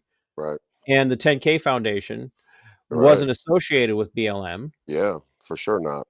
But I don't have any reason to believe that's not true. I appreciate you saying that, but I want to actually specifically explain it, because I do think that the devil's in the details. And another thing that I'll say about the conservative movement and Republicans all across this country is, despite what we say about race not being an issue, we have played into the race bait polarization and dichotomy of the American media. And they've done it on purpose, because if black people and white people are the fabric of this country, let's just be clear. Everybody else is kind of on the outskirts. Not to say that Hispanics aren't, also are growing. But I'm talking about America when America was formed into the union that it is now, right? I mean, that the blacks and the whites were kind of in the thick of that thing. And the entire mainstream media has been constructed to keep us separate. Now, we all say that in agreement. Well, yeah, of course, they're trying to pit us against each other, but we also allow ourselves to fall into it. And I don't say that as a conjecture. My story and how I see people react to my involvement during the George Floyd situation is an example of that. Because, and I say this to people all the time, if there's a statewide, if you start from the premise that everybody who attended a BLM rally during, you say quote unquote a BLM rally, or any protest or any demonstration during the George Floyd thing, if you think all of those people are BLM activists, then you don't understand what BLM is. You don't understand how the organization works, and you really don't understand how Marxist propaganda works, because they're not signing these people up. There are some people who are paid activists and paid, sort of agitators, but there are a lot of people who get the propaganda from the top down, same corporate media, Fox, Murdoch, and CNN, that want us to have this divisive sort of energy towards one another. And I mean black and white people.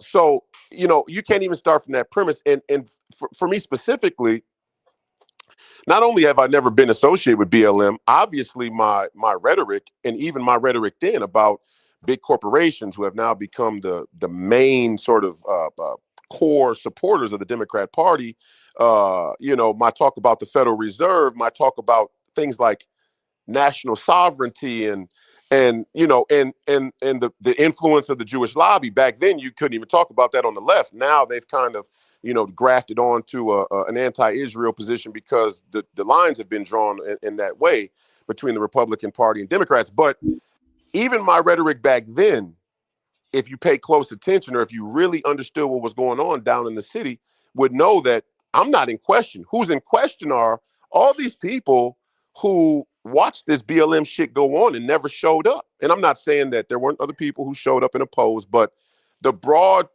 swath of Republicans and Americans who opposed BLM's agenda sat on the sidelines when that went down. They didn't go into the belly of the beast. They didn't stand in front of the Fed with the purple-haired, green-haired, blue-haired liberals and say, bow your heads and pray before we go ahead on this silent walk. See, I had a silent march. I had a silent march from U.S. Bank Stadium, which it was significant at U.S. Bank Stadium, the name of the stadium, and it's one of the central bank, board of governors, and we were marching to the Fed. It was all intended to be a specific message.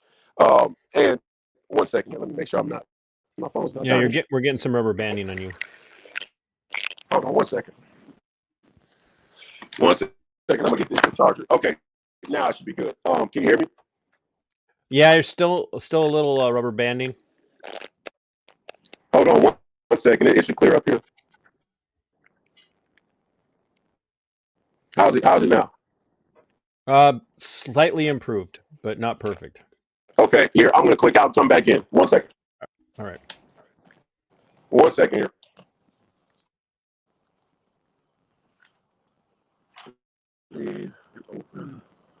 Rebecca waiting patiently in the wings. Folks, I do want to give Royce credit for having the fortitude to come on and have the conversation. And I said from the beginning I did not want it to be hostile. I want to hear him out. It's.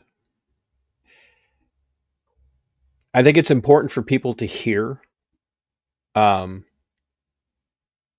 that people can have had some strong disagreements and still be able to talk through, because like I said, Royce and I have probably a lot more in common than we have in common. So there you go, Royce. Okay. Can you hear me now? So much better. Can you hear me now? Yeah. Okay. What I was saying and trying. You were talking about U.S. BLM. Bank. Listen, I went into the belly of the beast at the time when things were worse, and you have all these people who, they're so caught up in the propaganda, they don't understand that that's the very place that we need to be, which is why I know when people talk about my involvement during George Floyd, a lot of them show that they're not really interested in winning a statewide election, or they're even more importantly, they're not interested in evangelizing or let's say changing the hearts and minds of the people we need to save this republic. And that's why I respect Bannon so much. That's why I got such love for Bannon and have kind of drafted him as a mentor of mine, because his work, differently than all the other commentators and pundits, has always placed an emphasis on the working class blacks and Hispanics, and going in the belly of the beast and bringing people to the Fed and trying to open broaden their perspective to bigger political issues. Like I said, at many of these demonstrations that were all peaceful, there were never any fires, never any fights, never any arrests. I worked very closely with the, Minneapolis PD, what was left of it at the time. And I remember we were coming down one time on Hennepin Avenue on our way to the Fed, and there was a kid, the first precinct is right there as well. And there were a couple cops just standing outside, behind the gate, but they were outside watching. And a couple of these, protesters started to go up to the fence and yell at the cops, and you could probably, those officers are probably still there. You could probably find them and ask them. And they were talking shit to the cops. And I came from where I was and walking in the front. I went away from the march and told those people, leave the fucking cops alone, man. Stop talking to the cops. This is a silent march. Shut the fuck up. We're going to the Fed. The cops aren't the fucking problem, right? And that is the message that we really needed. Like, and we also needed, while everybody could say, oh, well, BLM was burning the city down. No, we know that better than anybody.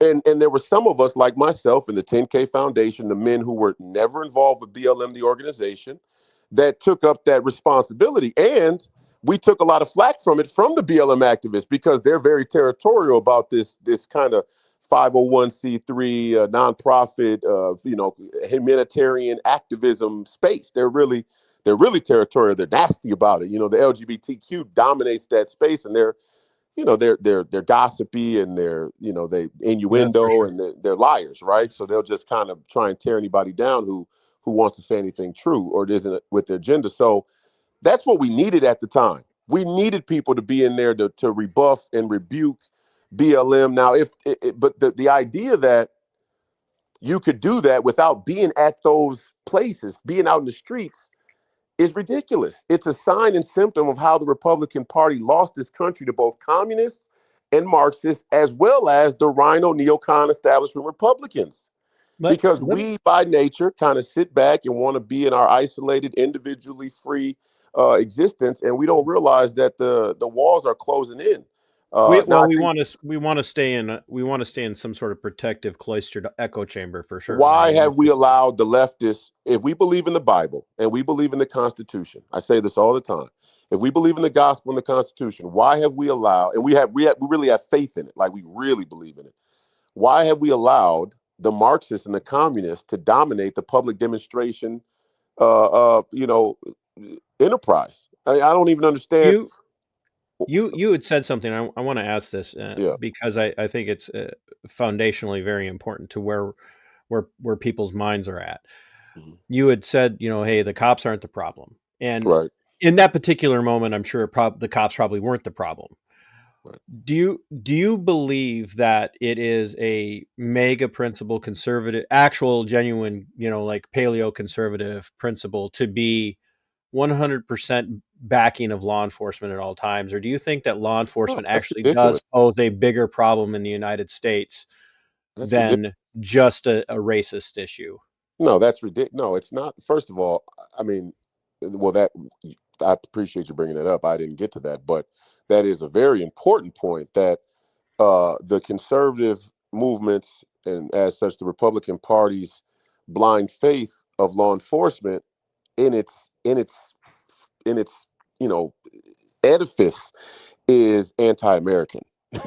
and I say that, and people go, well, what do you mean? Thin blue line. We back our cops. I mean, every time Tom Emmer steps up before a Republican convention, he goes, stand up if you're law enforcement, give them a round of applause. Stand up if you're with the military, give them a round of applause. And I get it. We love our law enforcement officers and, the people that give their lives to make our country and communities a better place. However, again, You talk about the Patriot Act and some of these other things where the security state and our security in general has stripped us of our freedoms. I'm a Christian scripture kind of guy where I go back and quote, Paul, who said, to the centurion guard, I'm a Roman citizen. Do you have the right to bind and beat a Roman citizen who has not yet seen trial? And it's such a profound part of the Bible because it does shed a light on how, at least in that regard, they felt about politics, right? When in American culture where the religion and politics have been somewhat intentionally separated, or at least culturally separated. Right. And that moment, Paul was saying, wait a minute, hold on. Yeah, I'm here following Jesus Christ and we're spreading the gospel and whatnot, but don't think I've forgotten about my political status. I'm a Roman citizen. And I have rights. There's a value to Roman citizenship. And right now we're gonna draw a line right here today and say, do you acknowledge Roman citizenship? And what's profound about it is in that moment, the centurion guard, he stops.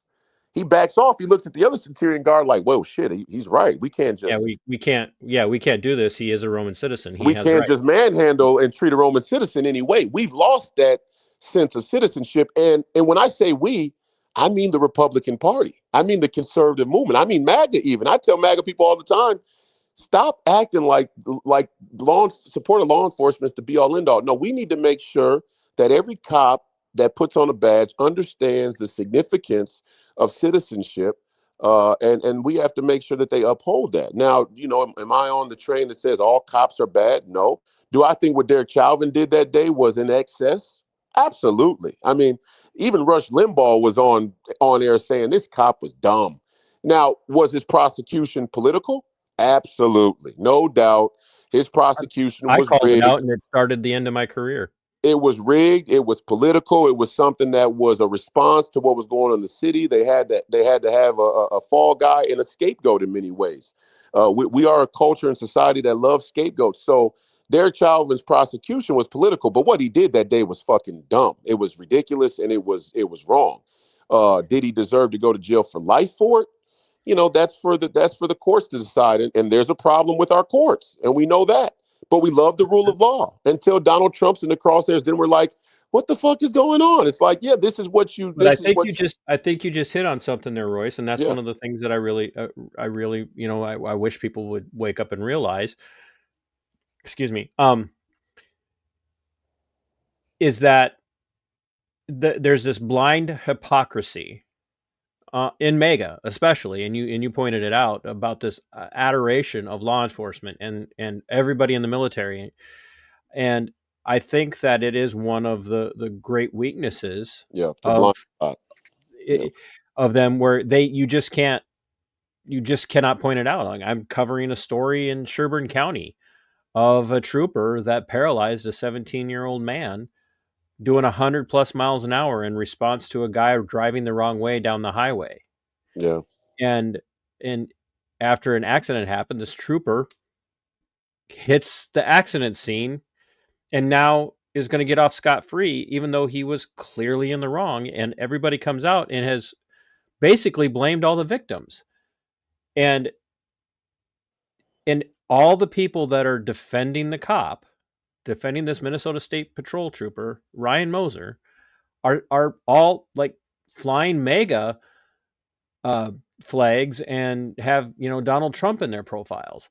Yeah. And well, but I mean that you got to realize too, some of that is propaganda by mass manufactured consensus, right? Like they haven't really thought it through. Even if you ask, they don't even see policing and law enforcement as a part of the same sort of system that went after Donald Trump. They see individual cops, as being working class, which they are, right? It was part of the reason I said the cops aren't the problem, because they are just working class people who are taking orders. But don't you think that when it comes down to it, even though they are individual working class people, they are going to err on the side of protecting each other and protecting their careers over no doubt. honoring their oath? No, wait a second. There's no. And what I was going to say, in addition to that, though, is they're a double-edged sword in that, yes, they are working class citizens and they're paid shitty.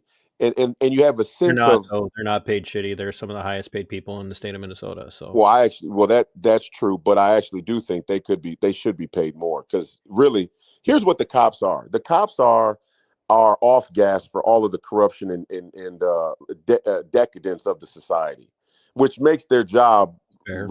ridiculous, right? We say, with all of the corporate greed and the propaganda and the advertising and the consumerism, the radical materialism, the anti-Christian culture that we are accepting in this country as a byproduct of, well, capitalism must reign supreme and business is business, no matter what the morality is, let's go drop bombs just to turn over inventory, military industrial complex, Adam Schwarzy, right?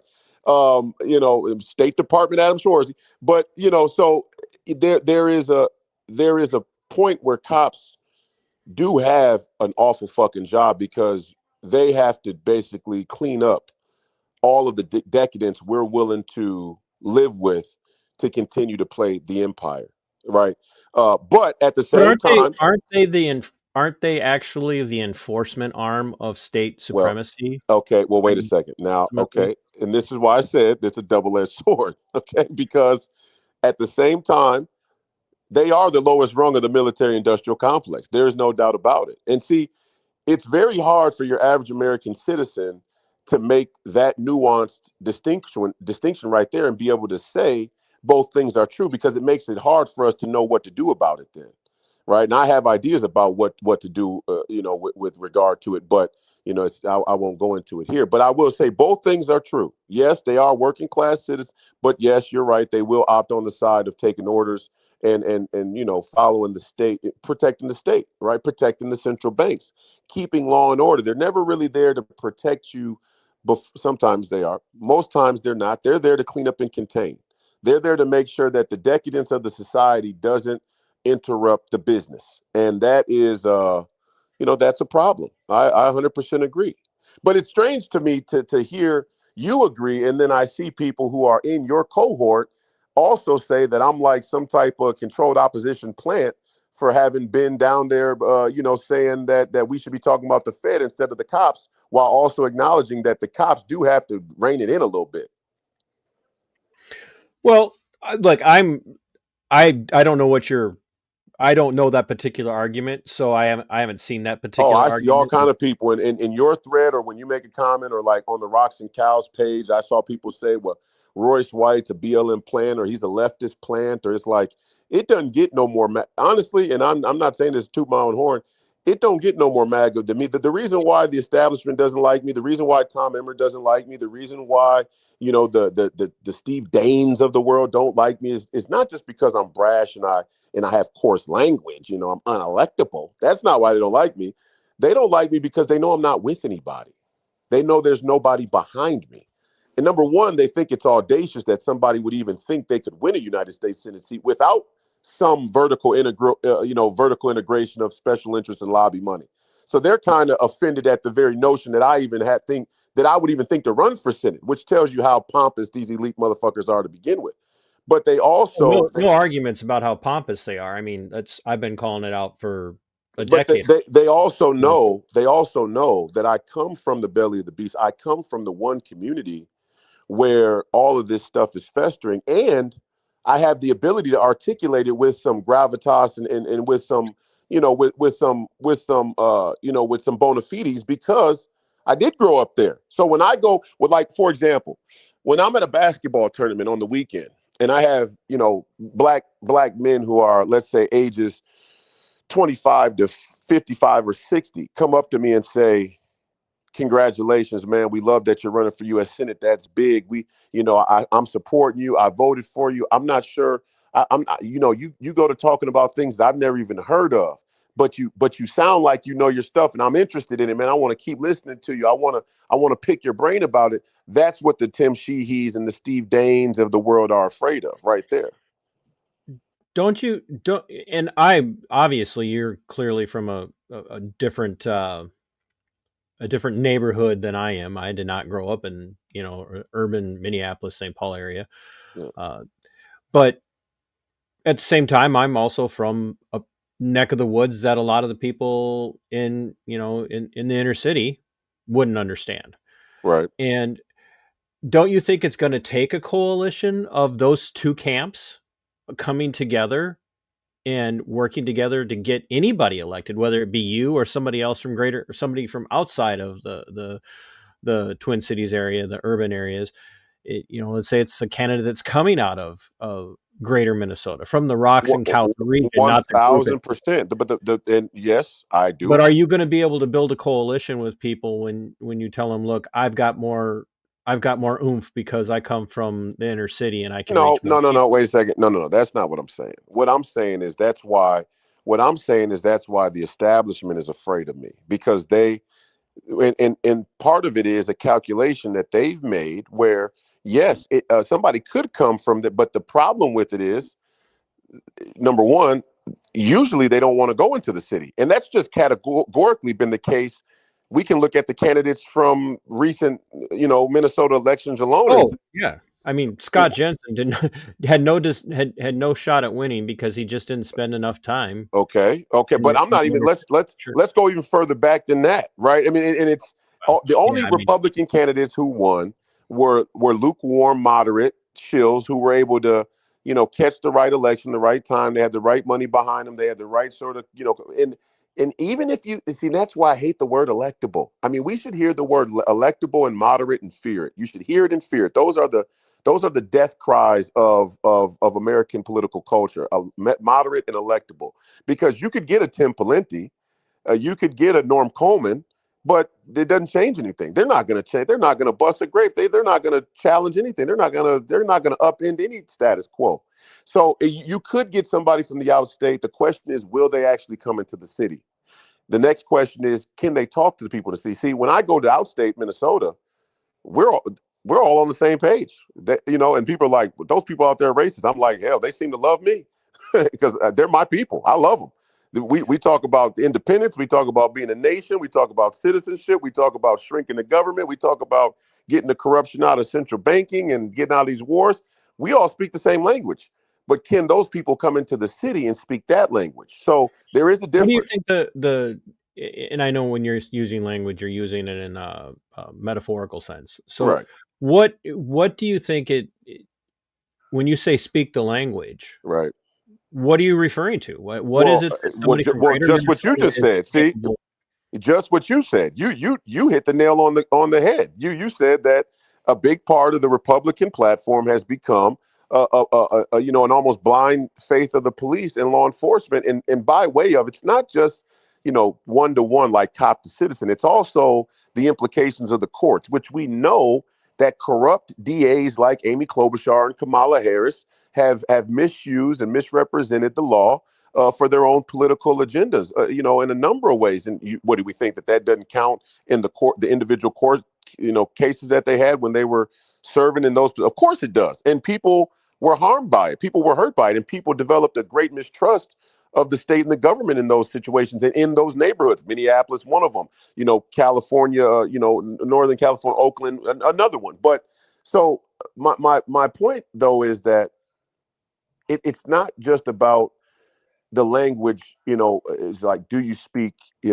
slang? I'm not talking about that. No, I know you're not referring to a vernacular. I understand. I'm saying there's a cultural language that needs to be spoken, and I think people that go in there, whoever that person is, are they disconnected enough from the echo chamber of what has been traditional, conventional Republican politics to even bring a different message and represent the Republican Party different than it has been represented? Now, there's two answers. One is, a lot of people can't separate themselves from the Republican platform because it's too enmeshed in the narrative. The second is, there's some Republicans that have no plans to go in there whatsoever.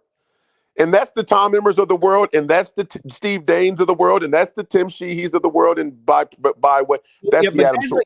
Guys like Emmer don't have to go to the inner city to win because they've got their district. No, but then they can't say, well, hold on. First of all, it's partially true. The flip side of that coin. I'm not saying that as a positive about Tom Emmer, by the way. No, I know you're not, but I'm saying some people hear that and they kind of use that as an excuse for him to go, well, that's why he's not in the city, because he's in CD6. No, he's the titular head of the Republican Party, and he speaks on behalf of the entire Republican caucus.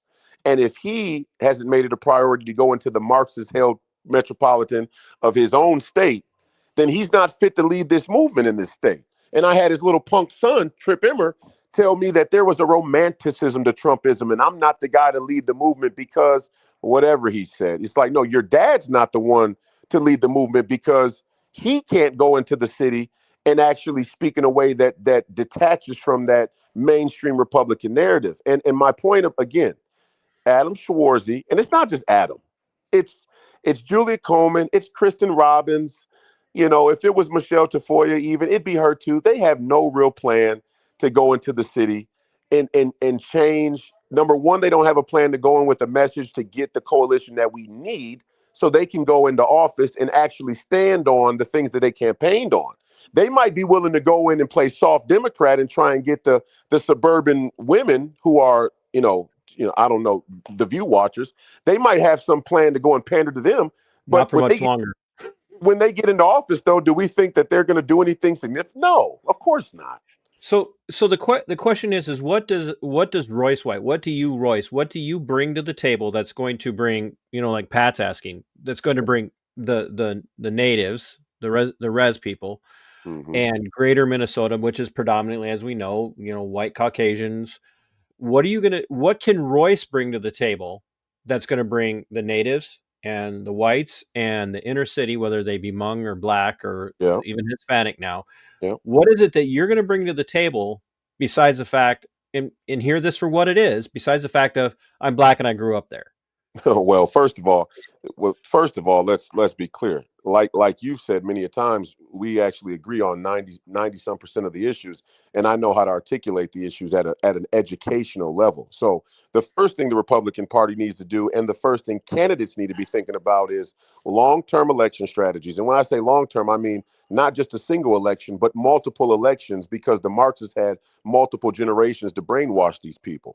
Sure. So I'm going to try and unfuck these people's minds by telling them the truth. Now, it might take them a couple of times to hear it and then see the results play out and go, gosh darn it, this dude was actually right. Right. And I've actually had that happen already, just in this two campaigns that I ran in CD5 and statewide, where people come to me and go, wow, you said this you said free the Uyghurs back in 2021. And now look at what's so.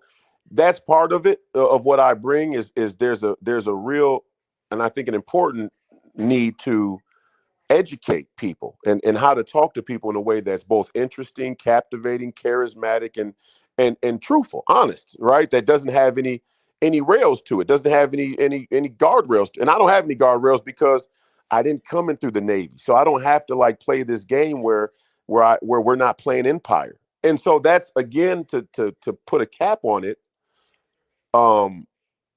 There's all these military industrial complex guys that are running. There's all these guys that are pro party line on the military or the forever wars or it's the policing or whatever the case may be. And the problem with it is, even some of it is true. Like, do I think we should have a weak military? Of course not. Matter of fact, I was just online earlier saying, with all the smoke coming down from Canada and whatnot, and the war that we have going with the Chinese, annex Canada. I mean, let's just stop playing coy like America doesn't subsidize Canada's protection anyway. It just annex it. I mean, there's plenty of Canadians that have a MAGA disposition as well. And I'm not saying we should annex them so then we're paying more money from the taxpayer to take care of them. I'm saying we should annex them and make them an American territory and start to utilize and have jurisdiction over the natural resources and get the Canadians that are there that believe in a more Canadian first or America first policy approach to come into the fold in this coalition. But so I'm okay with the military being strong. But so you have to be able to go in and say those things. My biggest problem is none of these establishment Republicans, and we can look at the evidence, none of them have any plans to go into the inner cities at all. So we don't even have to talk about what the message is going to be. They don't want to go there. They refuse to go there, actually. So don't you think the Republican Party is not the answer? No, I don't think that. I've considered that a number of times, absolutely. But I do think that we're not saving the Republican Party. The Republican Party has no. I mean, we've already greatly. No, I don't think that's true. No, I don't agree with.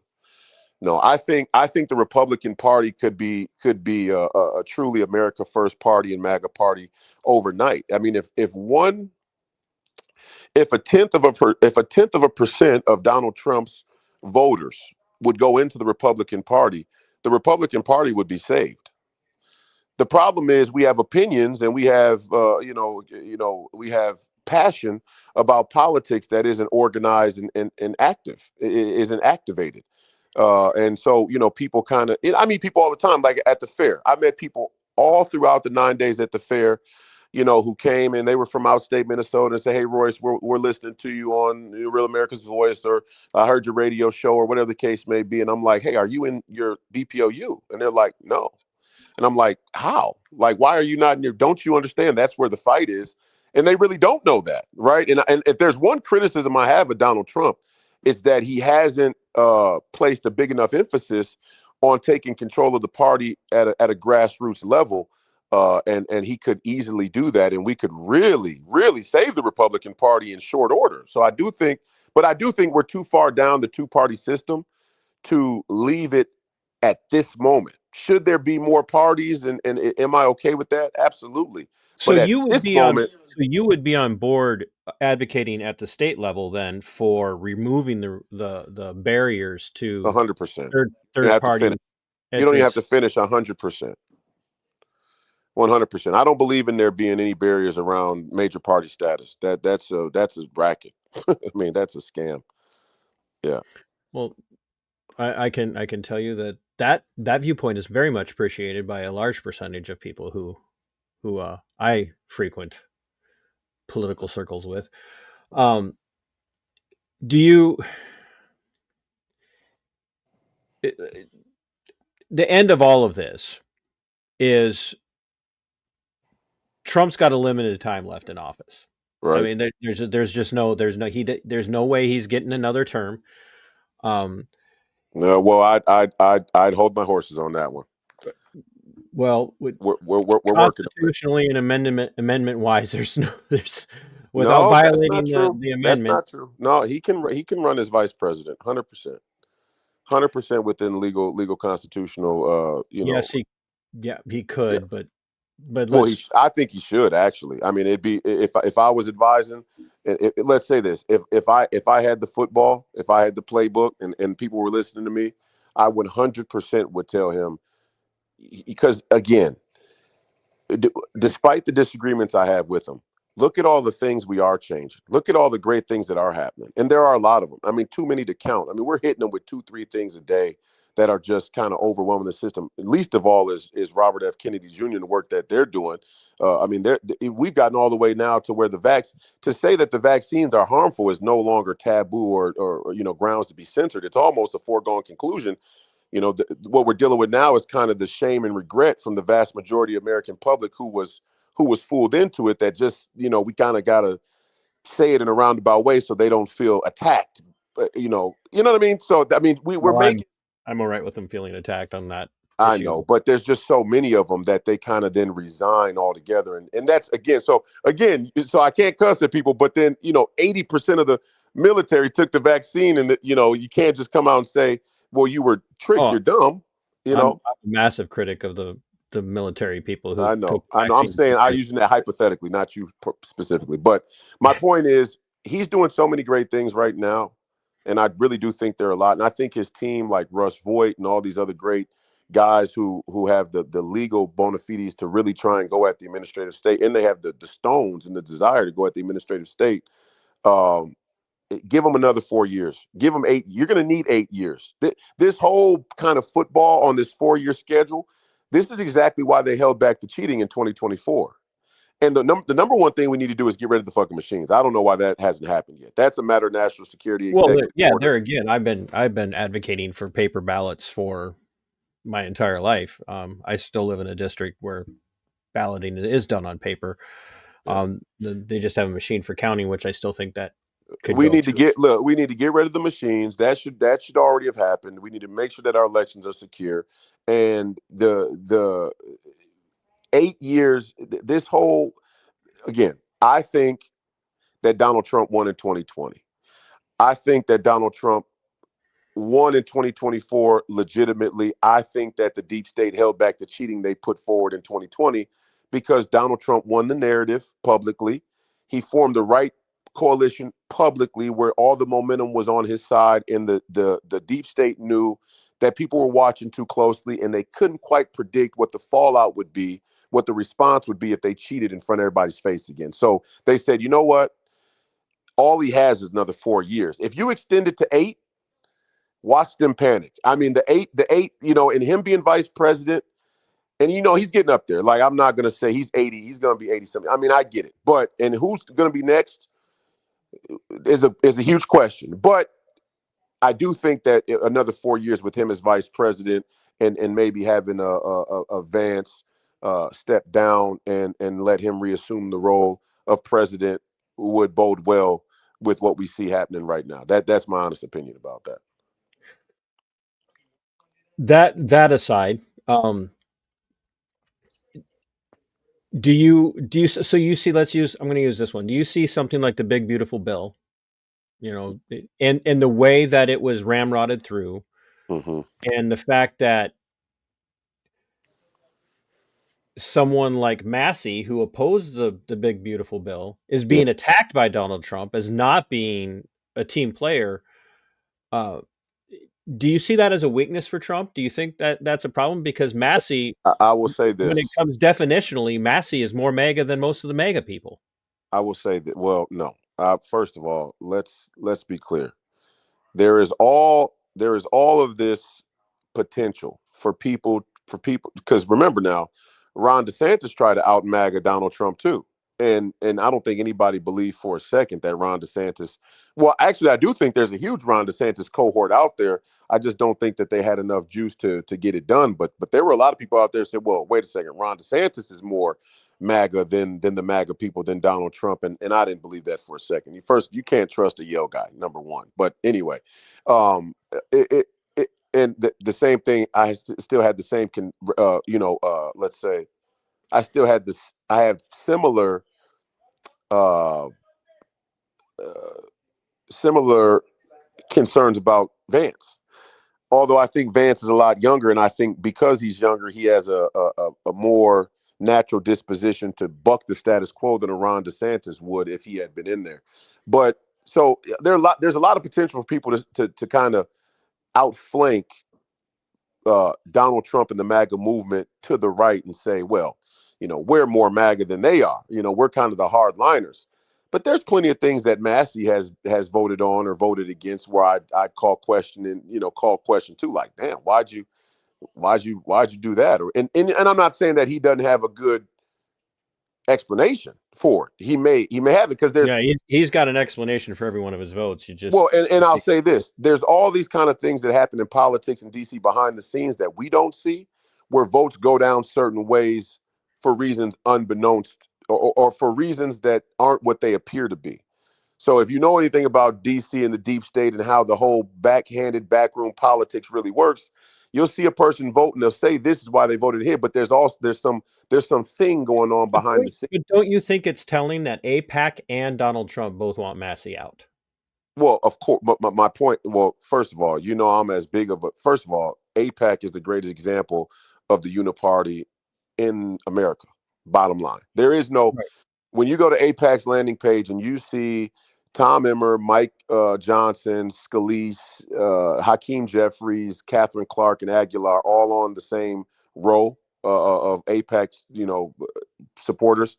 The word uniparty should just scream out at you. And right, but Trump's biggest donor is Miriam Adelson, who is understand. I understand that is a blind spot. Well, again, was Donald? Go ahead, say it. It's a blind spot. It's a blind. He's got a loyalty to. Donald? But again, the good thing about Trump, which is different than a Barack Obama, is he adapts, right? And so even a Donald Trump, you got to think all these culture wedges, all these things. He has to say this. People are telling him the same thing. Well, if you say this, then you're going to lose support here. Then you're not. You're going to lose in 26. They're going to try and impeach you. They're going to try and put you in jail. Blah blah blah. Everybody's telling him a million different things of what he can and can't say, and we all respect him. respect for him because he'll say what he means, what he wants. But there are still people there advising him, and they're giving him a sort of 30,000-foot view of what ramifications will come from saying certain things about certain issues. And so again, that conservative, traditional, conventional echo chamber tells him that the real danger to America is radical Muslims, or the encroachment of radical Muslims, and this affectation for radical Islam by the far left and progressives and the LGBTQ all throughout Western civilization. And the problem with it is there's a lot of truth to that.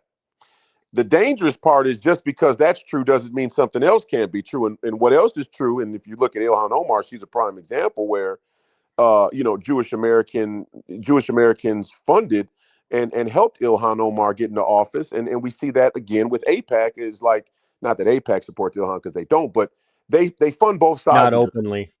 Not openly. They fund both sides of the thing, is my point. So it is a blind spot. But just this week, Donald Trump said, hey, to one of the Jewish donors, hey, my people are starting to hate Israel. And I mean, that's just a profound thing for Donald Trump to say in the position that he's in, and the coalition of Jewish lobby support that is obviously influential on this. But don't you think it's going to take more than just warning AIPAC and warning, Netanyahu, that like people are turning on you? Isn't it going to take him going, I'm not taking their money anymore? No, it's not going to take that. It's going to take that for the movement, for the younger MAGA people like me, right? But for where he is, I don't think. Number one, he doesn't need their money anymore. He's that. Well, if they're going to try and pull off this little magical, and I'm not picking on you when I say this, but I mean, because I've heard all other people say, like, well, let's get Vance to run. Vance wins. Trump goes as his vice president. Vance steps down. I've heard this one before, but they're gonna need something. And right now, it'd be interesting. You're not going to get a Zionist. You're not going to get anybody but a Zionist as president unless Trump finally has the balls to say we're kicking Zionism out of our government. Well, here's the thing. And he's not going to do that. Number one, I don't think he can get Zionism out of the government. It's so deeply. First of all, you're talking about since the 1950s.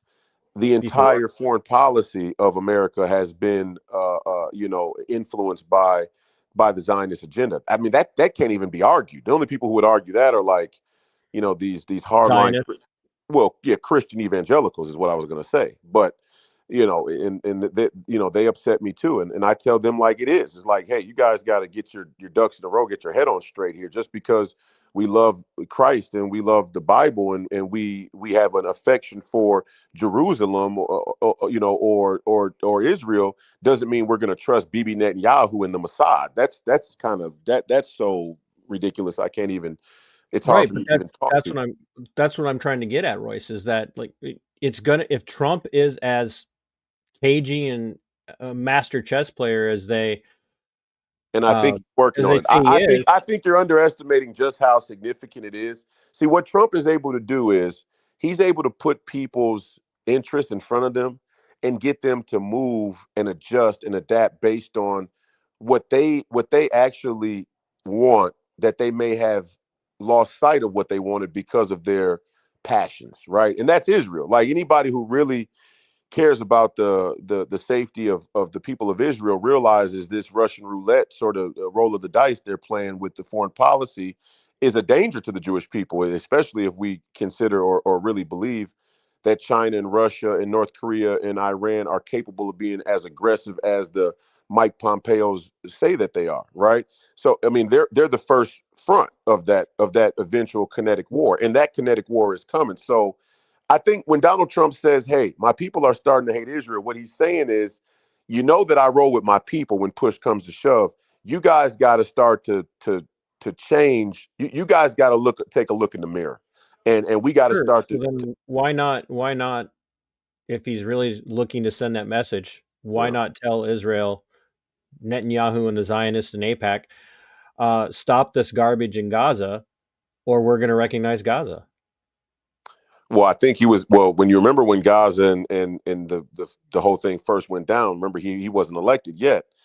No, I'm talking about recently, because he just came out Right. pissed No, what off I'm at saying is, if Canada you and Great remember, Britain because they're talking about recognizing Israel or Gaza. if you remember, if you remember when October 7th first happened, and then we got about a year out from that, and then Donald Trump was campaigning, and they kept asking him about Palestine and Israel, and he said, hey, they've been fighting on both sides a long time.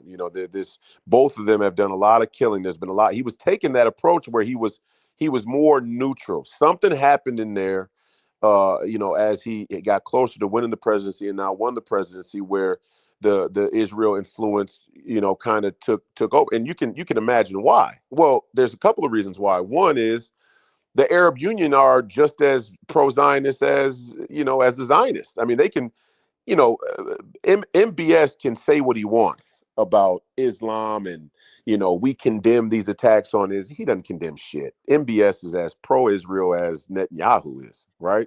I mean, they're Well, all. that's because the United States pays Greater There you go. Arabia to get Yes. along with Israel.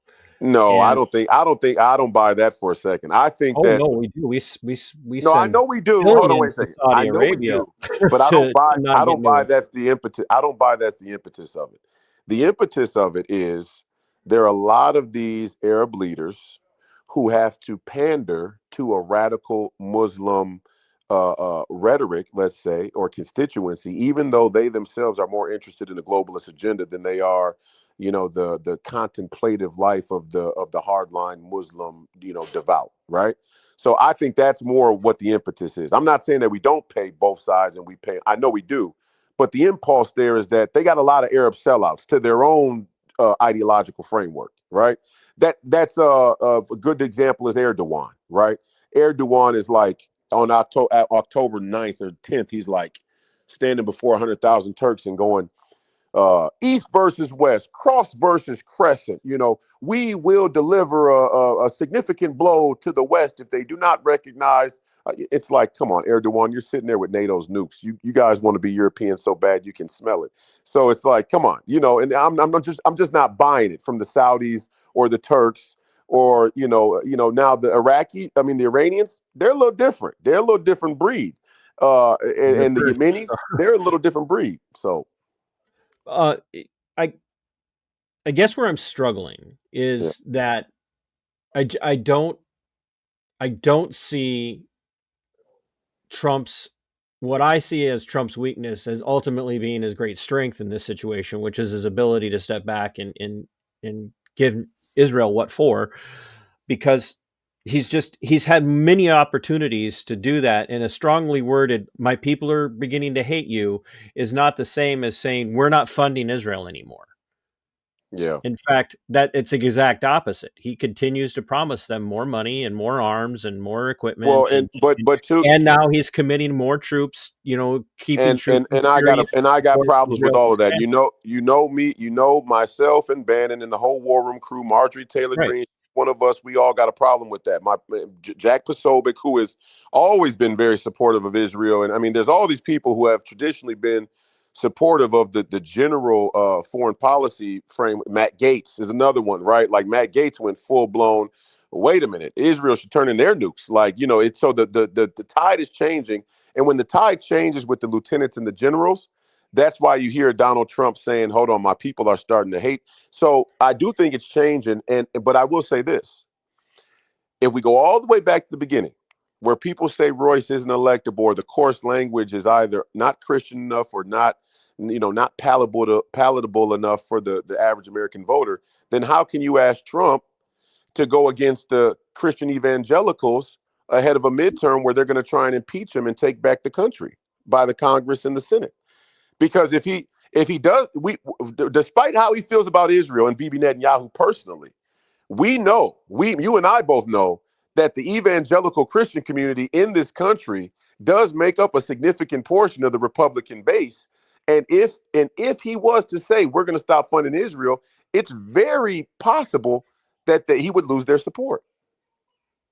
Well, but don't you think that if he's really as principled as you and others say he is, and just full disclosure, I voted for him twice, 2020 and 2024. full disclosure, like that's got to be a price you have to be willing to pay if you're Right. trying to change the course of the Zionist influence Oh, over now both you're of the talking two my language. See, now what you're doing for me is you're making my point to all these people who say that you use coarse language, and my response to Right. them is, I agreed with you with that on the outset. but That has my never point is, in bothered me. order to tell the truth, you have to be willing to fail, lose, and die. And what I would say in defense of Donald Trump is he's already proved that he's willing to fail, he's willing to lose, and he's willing to die. Now he has to play a strategic game where I, as a commentator or as a candidate, can have a different approach to what I will say and what I would say I would do in his position than he does. He has to think about things differently than you and I, and that just comes with the position. When you're the head coach of a basketball team, you think differently than the starting point guard. You think differently than the mom of the fucking starting point guard. It's like, yeah, okay, you guys, of course, you want your kid to play well. You think he's the greatest thing since sliced bread. That's everybody's parent. But I have to think about the greater good of the team and the stability of the team. And so Donald Trump has to weigh things that we don't have to weigh. I do like where he's going. I like the things that he said. I like when he was on the South Lawn there and Israel went ahead and attacked after they agreed to a ceasefire. And he said, both of these fucking, countries have no clue what they're, you didn't see any of the Christians stand up then and go, Donald Trump needs to stop using, I the F actually word on the saw a South bunch Lawn. of people get very. That's the first time I saw a lot of these Zio Christianists get really upset with him, is because he said the F bomb. Okay. Is that really why they were mad at him, or was it because he was saying for the first time that both of these people have some culpability in what's going on here? I think They use it both as an can be true in excuse. this It's an excuse. situation. So because I know how uptight, especially alleged Christians are And guess what? Todd? If it is the case, and this is let's we can end it on this or we can keep going. I got time. I didn't plan to be on this long, but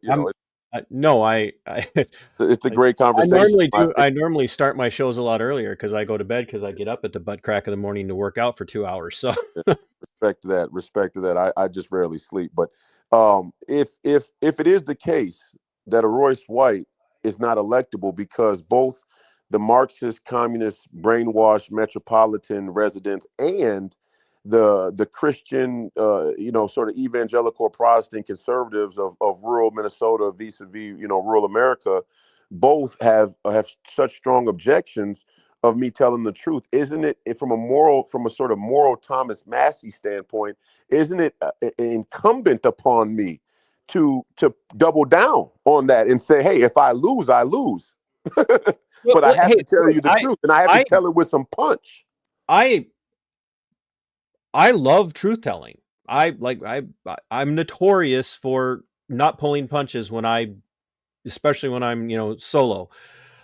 As you notice, I have tried to not be, interruptive to you tonight. And I appreciate the fact that you have allowed me to, break in. My point in asking these questions and pushing really hard on the Zionist aspect with Trump is that, for one, I'm a bottom down or a bottom up when it comes to leadership.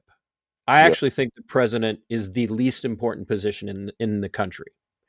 I see the presidency as nothing more than what it was ever intended to be, was basically just a titular head that's to give a nod every once in a while to international affairs. That's how our founders intended it to be. And we have completely flipped that script since Lincoln. And it was starting to grow before that. Go ahead.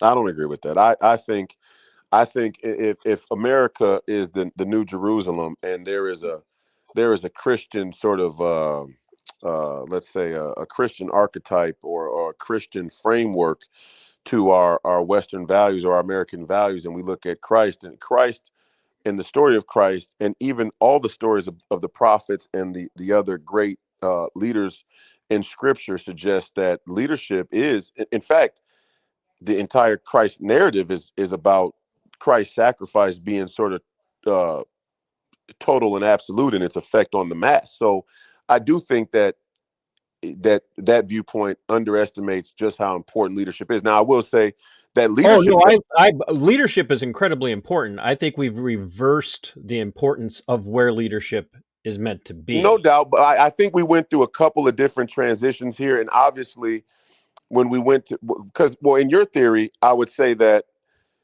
the president. I actually think it's the reverse. I think the president did become the titular sort of symbolic leader to the globalist agenda, and that because he was that's no argument there that the president of the U.S. is only the most powerful man in the world because that's what we tell the American people.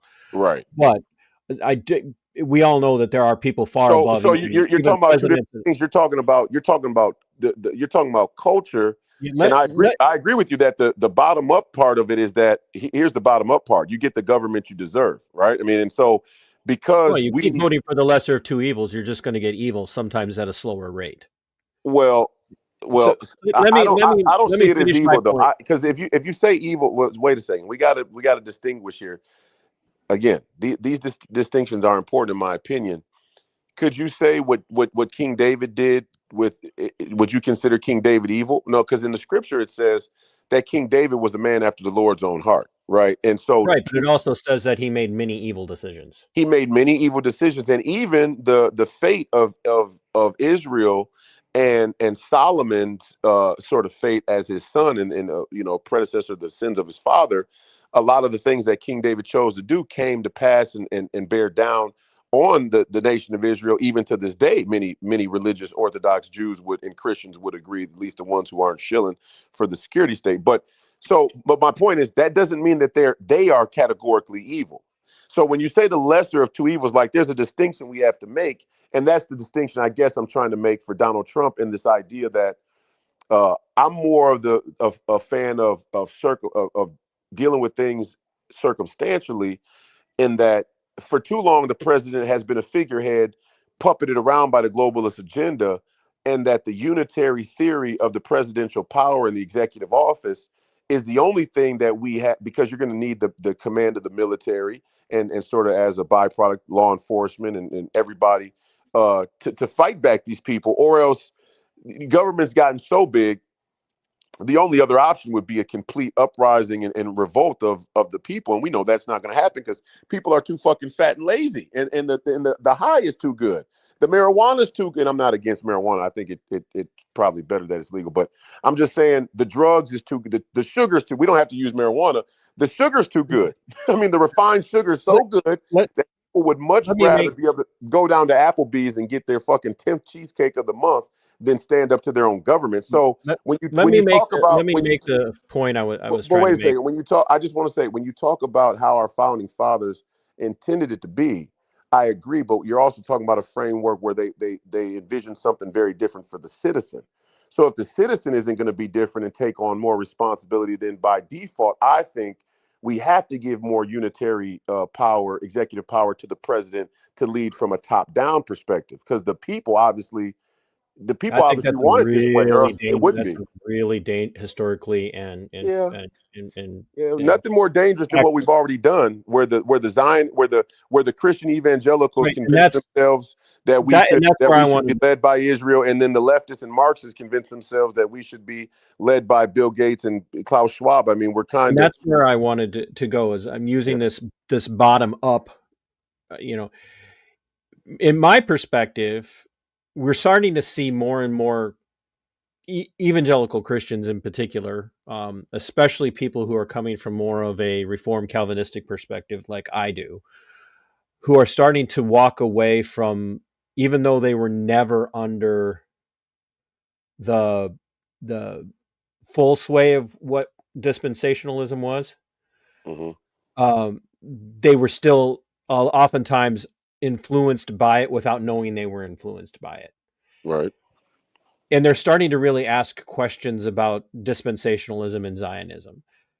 And so from a bottom up perspective, we need to see more of that being encouraged at the local level, within the political framework, within the religious framework, within the cultural and societal framework. We need to see that happening. Yeah, amen. But do you not think then that a lot of these people who do look up to Donald Trump will be even more encouraged to dismiss Zionism and dispensationalism if Donald Trump himself would come out and say Of that course. Zionism is a great evil and a great enemy of the United States, and I am going to dismiss from my Well, circle of okay. influence Can I people like say Paula White, who is a rabid dispensationalist, yet she's his spiritual advisor. let me say this. Let me say this about the Zionist movement. Okay. The Zionist movement, in my opinion, and this is my honest opinion, I'm even handed about all this stuff. And I kind of understand this because, and I say this all the time, I think the identity of blacks and Jews are used the same way. Blacks are used to justify the expansion of the federal government here at home. Israel is used, and Jews are used to justify the aspiration, ambition of global government internationally, abroad, globally. So there's a lot of similarities in the way the establishment uses both identities.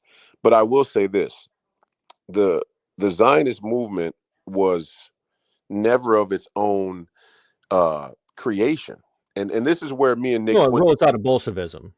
Well, yes, but no, but wait, even furthermore, absolutely it does. This is why I say I don't understand how conservative Christians talk about being Zionists, but then they say they don't like Marxism or communism. It's like, okay, are you guys kidding me? What am I missing here?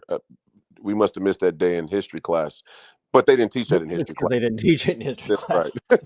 But you need to come to the school of Please Call Me Crazy, where we literally go back and expose that Moses Hess was a socialist and was a very big fan of or study of Karl Marx and the communist and Marxist movement. But anyway, when I say Zionism wasn't of its own creation, I mean, and this is the problem I had with Nick Fuentes. Nick Fuentes' view on the thing is there is a significant amount of critique that's justifiable for the influence of the Israel lobby and Israel and the whole deal, but I'm not willing to put everything on them. And I'm more of the Alex Jones type where I say, and this applies to the black community, because you hear all the time where people say, well, all of these Jewish business guys, kind of were predatory on the, let's say the music industry, for lack of a better term, and they got these people to sign these, but you still sign the deal. So you don't get to sign the deal with Satan, let's say, and I'm using that, as a metaphor, but you don't get to sign a deal that's morally corruptible, and then somehow you say that you're not culpable. You didn't have any part in that. Well, and the point I'm making is that when you sell your soul, you're responsible for letting it go. Absolutely you are. And my point is, in Nick Fuentes' world, where he says, well, the white race is, there's an argument that the white race is superior. It's like, well, if your biggest claim of corruption is the influence of Israel, then the greatest perpetrator of the expansion of Israel influence globally is the British Empire, who were in fact more Germanic than they were British, than they were English. I mean, right? The royal family we're Germans. So it's like they're half-swords. You can't have it both ways, right? Yeah, I guess the so are thing white that people responsible? So are the white people who, and I don't mean to make it racial. I just brought that up because it often comes down to this, where some of the people who speak on one side or the other tend to talk about these things in those terms, like a Nick Fuentes. It's like, well, are white people? Are you saying the white people are the victims of it? And it's like, well, and they're not superior. Then they're not superior. Yeah. Right. Absolutely. No, they're not superior. Like I said, I think there's a lot of things that we agree on. I think I think some of our approach, not the hard language or anything. That's not it. I think some of our perspective on approach is a lot different. Yeah, and maybe. I don't really see it. I think I'm waiting for your endorsement for U.S. Senate. We agree on so much. I intentionally stay away from endorsements because I don't want to be in a position where somebody will refuse to talk to me because I feel you. Oh, well, you endorsed so and so. Are you honest enough to say that I'm way deeper and more nuanced around these issues than an Adam Schwarzy? Well, I didn't talk about these issues with Adam. I talked mostly about Adam's rise, and I pushed Adam a little bit on the what's her face, Nikki Haley issue, and I said, look, your explanation on this has not been good. Yeah. And and I'll tell you what I told early in the early part before you came in. I After the Defend the Guard rally, I looked at Adam and I said, "Thanks for being here. Now don't screw us over," because that's who I am. I don't look at a person based on the position that they hold or the position they're trying to hold and treat them with deference.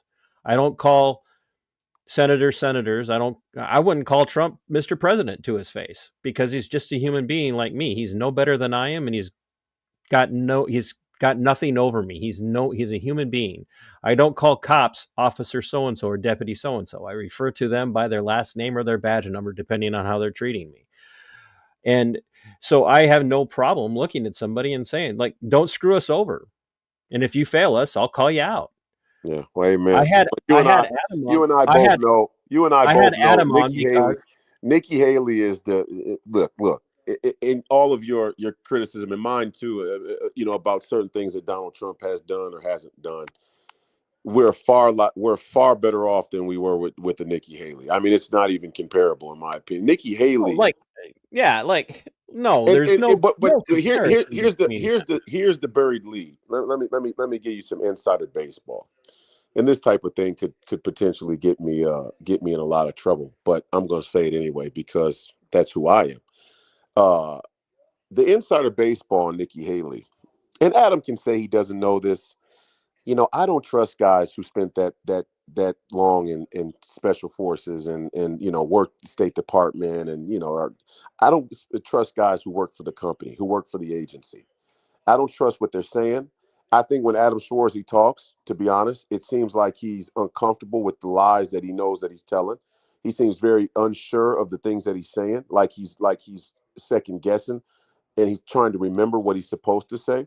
But so I can't say that he knows this or doesn't know it, but I can say this. One of Nikki Haley's biggest supporters is Elliot Batson.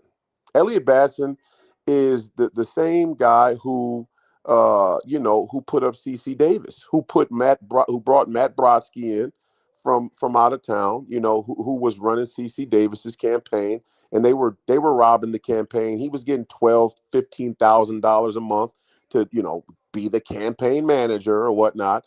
And they knew that she had no chance of beating Ilhan Omar, and he even said on the record to multiple people in the Republican Party, allegedly, right? I wasn't there for it, but I believe that he would say it because it's the type of person that he is, and this is how the establishment works. That they want Ilhan Omar in there. They like raising money off of Ilhan Omar. She's great for the party, right? And it's that type of. Oh yeah, absolutely. But in my point, first of all, that's morally reprehensible. If we're going to talk about the principles and the morals, that should not go. That should not be able to stand. There's. Oh, I've said this about the Republican Party in Minnesota and the Republican Party across the entire United States.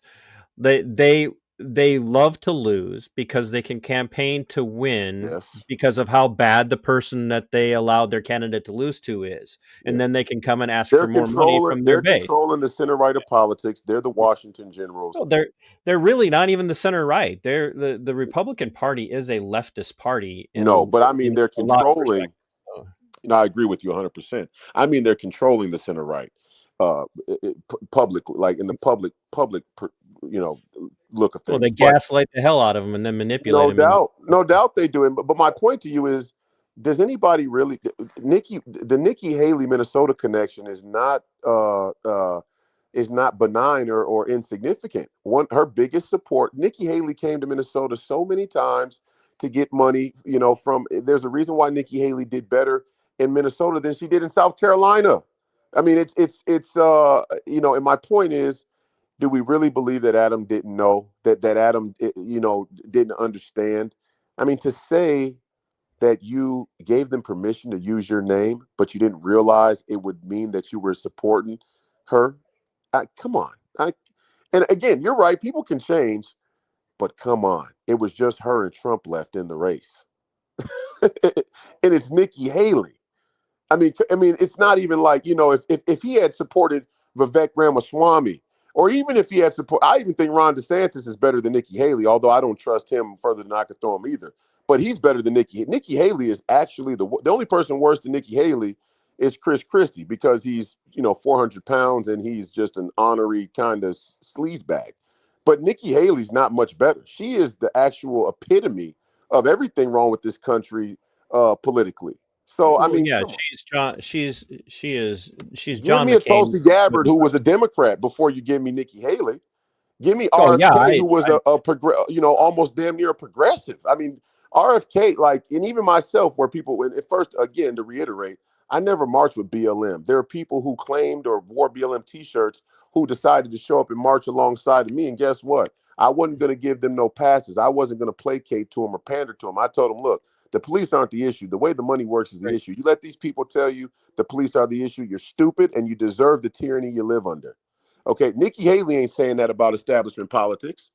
And, Sure. and Adam Schwarzy ain't saying that about forever wars in the military-industrial complex. Adam has said some pretty strong things about saying enough is enough. Yeah. You know, and give me an example. hey, look, I'm not just give me an example. I'd have to go Which one back and sticks listen to out my in your show. memory? Which one sticks out to you?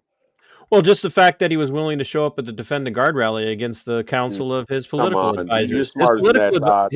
His political advisors told him not to go to the rally, and he went anyway. To Todd, and that, you know what that means, Todd? And here's the deal. That means, and I'm not saying Adam's a bad guy. Here's the deal, folks. I'm not saying Adam's a bad guy.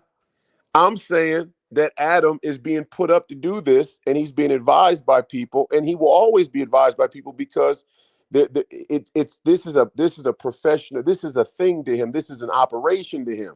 He doesn't even realize that he's still under the control of the deep state. He has no choice. His mind was molded in this post World War II Atlanticist empire mentality. Look at who his people are. I mean, I'm not going to say that he wasn't in the mix. I mean, he worked for the State Department. You can never trust anybody who worked at the State Department, Todd. Come on. Right, but at the same time, no, there is no but. If there's one person we can't trust, it's somebody come out of the bowels of Langley. It's just, you can't do it. People change. Okay. Well, here's okay. Okay, Vance. Come on, Vance. Vance screams deep state. You think I trust Vance? You said Vance is a better have Vance run again, so Trump could be his VP. Whoa, wait a second. Hold on. You think that I trust Vance? What I said was you trusted him. I'm just saying that. What I said was, and let me reiterate. What I said was, you can never trust a Yale guy, and I was saying it in reference to DeSantis, and I said it also applies to Vance. Right. I'm not afraid. I'm not afraid to say it's called the balls and strikes. Now, do I think if Vance is willing to step in there again? Can Vance change? Can Vance change? Well, obviously he did. He's trying to. Okay, so don't you think Adam can change? I think it's possible. Absolutely. I think it's don't you think that some of the influences of people here in the state of Minnesota might be able to pull him away? No. So you don't think the people he's starting to surround himself with that are Minnesota grassroots people are going to be able to change him? All you got to do is look at the support. All you got to do is look at his support. The difference is Vance was clearly influenced by the groundswell of the MAGA movement and the gravity of Donald Trump. These Senate guys, there's a different energy, there's a different pull on these guys. When you say Tim Sheehy and Steve Daines and some of these guys are the swampiest of the swamp. They're not, in the Sure. First of all, the office of the vice president. Peter Thiel is interconnected with Trump, and he's one of the swampiest of the sleaziest types. I don't like Peter. I fuck Peter Thiel. Right, but look at where he's at, and yeah, but there are also other people there. You got to realize, absolutely, Peter Thiel. So Adam, I'm not advocating that Adam is 100% where we need him to be. I'm not advocating for anybody in the primary or in the nomination process. Okay, the rejection. What I'm saying is if you can change, and if Trump can change, and if Vance can change, the rejection of Adam Schwarzy should be from a party standpoint. The rejection of Adam Schwarzy should be on the basis that they believe they can run the same play on the delegates and the Republicans of Minnesota over and over again. It's not about Adam Schwarzy as an individual. It's about what the establishment is using him as. And that's where the rejection of Adam Schwartz, and maybe he doesn't even understand that he should drop out when he realizes that they're what they're doing and how they're trying to use him. He should have the sacred honor to drop out as a Navy man, to say, you guys are actually going to try and run this play where you're using me the same way you use Joe Frazier. And they are using it the exact same way. Joe Frazier wearing a cowboy hat to Farm Fest, a fresh fake cowboy hat. I mean, come on, it's ridiculous. But that's not the problem. The problem is not that he's fake. The problem is that they are. It's their fear is that they're going to lose control of the Republican Party. They believe that Adam Schwarzy can be controlled. That's why Alex Plekis is whispering in support of him. Alex Plekis, people actually believe Alex Plekis is different than David Hand. I saw those two pal around the Republican Party for 2 years straight when I ran for Congress until I ran for Senate. They're no different. Alex Plekis called me a mutineer, for saying forever wars. And he said he was going to go visit Russia in the heart of the Ukraine-Russia war because he was so pro-Ukraine. You should hear some of the things that are said about me. Every once in a while, somebody gets upset and calls me a neocon. Well, hey, listen. I do think Adam Schwartz is a neocon, and I am of the thought process where whether people are ignorant to something or in on something, the net result usually ends up being the same. And if you support a guy who's going to ultimately, perpetuate neocon policy, which I'm very, very confident Adam Schwartz would. Lindsey Graham's a hard no. We're not dealing with Lindsey. The only thing a U.S. Senate candidate should be thinking about is how to get up there and filibuster Lindsey Graham. Filibuster Lindsey Graham. Can we just have Lindsey just walk off into the Bermuda Triangle somewhere? That would be. Ain't gonna happen. He's making too much money. That ain't gonna happen. So I'm gonna let you go, and I'm gonna bring Rebecca in. But what I want to do, because I think you'll appreciate the question I'm about to ask. If I can arrange it, if I can make it happen, would you be willing to do a one-on-one debate with Adam? Come on, I'll debate Adam as many times as possible from now until the election. But you would be willing to do it? Of course.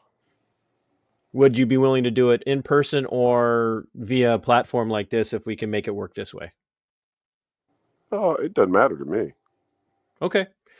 So I know that we have some of his team are watching, and I'm going to, I'll reach out to them, and right now I'm going to say, folks, let's make this happen. Royce said he would do it. He said he'd do my show. We had some kerfuffle between us. We went back and forth. We didn't treat each other very well through some of that, but here we are. We're behaving ourselves, not always agreeing on all of this, but Royce just gave his word he'll debate Adam anytime throughout the election process. I would like to see that happen. I would love to facilitate that happening. Oh, that'd be great. Royce, I want to give you a heartfelt apology for calling you a coward.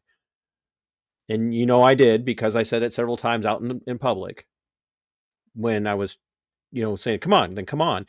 Here you are, kept your word, and you will forever have my respect for that aspect of it alone. Thank you. Because you did show up. Well, I apologize for the stuff that I said as well. Respect between men is great, but I do think that it never really bothered. To be honest, it didn't really bother me. At the end of the day, I wasn't walking around going, "Man, Royce was mean to me." Yeah, my thing is this: the one problem I do have is with if we're gonna talk that way, we talk that way. And that's just like, all right, cool. But when the guy Patrick, I mean, for him to call Alicia Gruenhagen a whore is like, come on, like what are we doing? Like, between men, you could call me whatever you want, and I'm not caping up for Alicia Gruenhagen because of whatever. I don't really know Alicia that well. She's been friendly to me. I've known her since she ran in the last election. I think her dad is somebody who, at least in some ways, understands the genuine MAGA approach, and he's been supportive of me since I came on the scene as well. And I've been as radical from day one as I am now. So there's some honesty in the Gruenhagen family. There's some sacred honor in the Gruenhagen family, and I never once jumped down Alicia's throat because she was going against me. And and I still don't to this day. And so I do like Alicia, but I'm not caping up for her. It'd be any woman. You call a woman a whore because she called out Tom Emmer and say that she's a traitor because she's what, saying that, you know, hey, I like Royce and I think Royce is genuine. It's like, first of all, where I'm from, you don't even do that. That's not something you don't call a woman out for speaking the truth. You talk to men and you speak to men man to man. And so that's one thing, but to say I'm a Christian and then talk in a way that's confrontational, and then when I respond, go, well, hey, this is what makes you unelectable, or this is why you're never going to win, or this is, oh, see, look what he's doing. That's shit that liberals do. That's what the Democrats do. That's what liberal white women do. That's what the liberal Karens do. They go, we're gonna mutilate your children's genitalia at the school without telling you. And then when you say you people are fucking crazy, oh, don't say fucking crazy. You need to show some respect. That shit that Patrick guy, you're way too smart. You're way too you're way too intelligent to be palling around with dudes like that. Dude's a coward. That dude that is some Well, some bullshit. he was willing to come on and talk to you tonight, and he was on, but we were having connection issues, so he Yeah, would but have I been don't even here. want to talk to a dude like that. Where I'm from, when you act like that, when you say, hey, when you talk tough, and then you run and tattle, you lose all credibility to be able to have an even conversation. I would never say to you, hey, let's get in the ring and spar a little bit, or let's take 5 minutes off and go hand to hand for 5 minutes. And then go back and when you say, hey, let's fucking do it, say, oh man, you're trying to bully me. It's like, what? Hold on. Are we tough or are we not?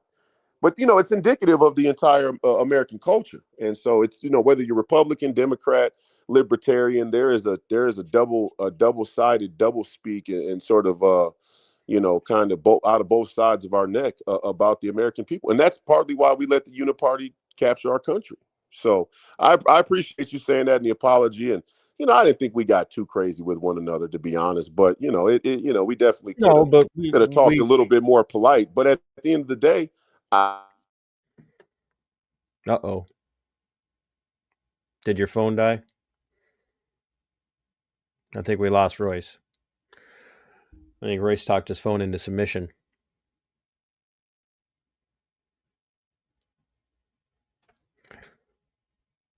I think we lost him. I bet his phone died.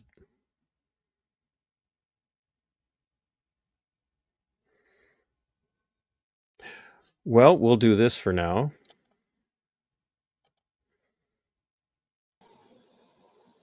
Oh, hey. I've been sitting here watching you. I was hoping to get done before you did that. Hold on. Keep talking. I'm listening. I've been sitting here watching you make bread and everything else, and you were so busy working on your bread that I was like, man, I want to get her in here. And then we, Royce, did the right thing and he showed up. I'll give him credit for that. Yeah, that was way more than 2 questions, by the way. Yeah. We won't be long. I know that you've had a lot of conversations with Adam and you've been, in the campaign process as of, last year running for U.S. Senate. So you've had some of the experiences here. But you had said something in private chat that Adam has said some pretty hard things to you. I'm assuming that's a reference to the forever wars in the military industrial complex. Yes. Are you at liberty to share even just a small portion of that? Yeah, I think so. Before we go for the night. Yeah. Hold on. Let me just give some instructions and then go to my room. Hey, Keith.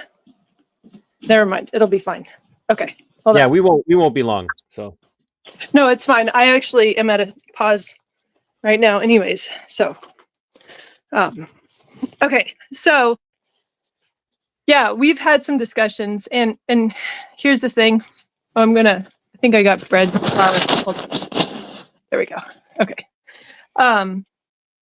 Here's the thing. And I think that everybody that's in on his campaign team recognizes this, is that when I ran for US Senate, I pulled a lot of votes. And this time coming up, so in 2026, I had anticipated running again because we were hoping as a third party to build on the momentum that campaign had started, right? Because, and I don't know if everybody realizes this, but no third parties, unless you're the marijuana party, which, you know, they have a totally different political culture surrounding them, typically don't poll as much of a percentage or votes as we did on that Senate race. So we were anticipating running that again in 2026. Mostly that relies on my endurance. And I, you know, I have family, we have farm, we have a lot going on. So when Adam Schwarzy announced that he was running, it wasn't immediately, but I eventually reached out to him and talked to him about it.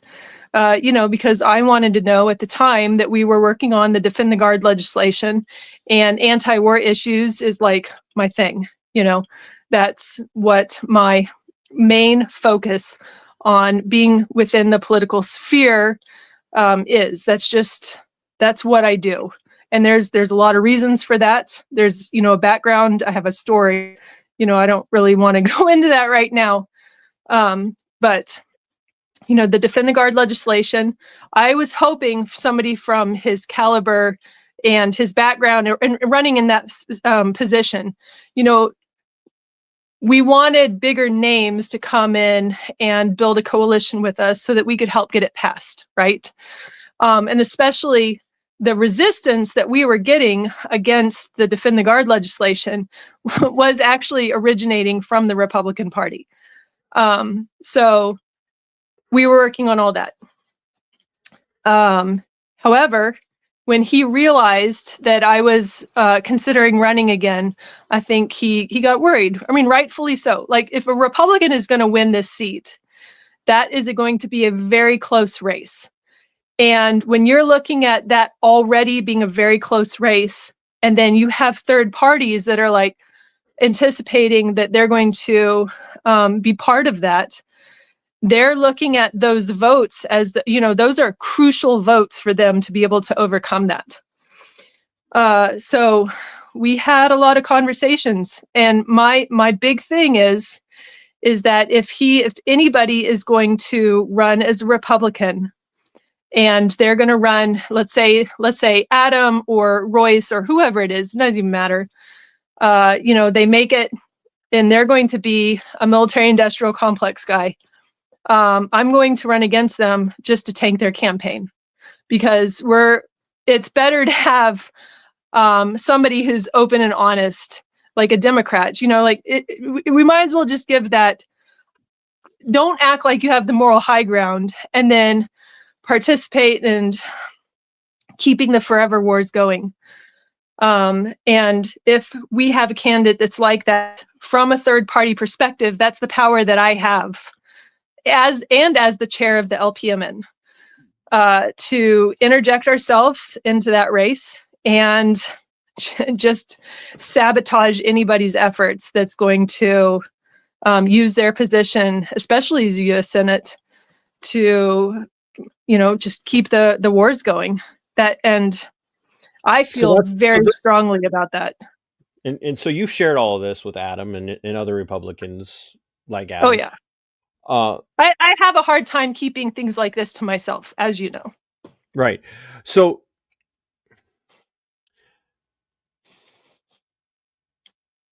because I don't want to, I say this because, Madam Chair, I say jokingly because, you know, I never refer to people by their titles.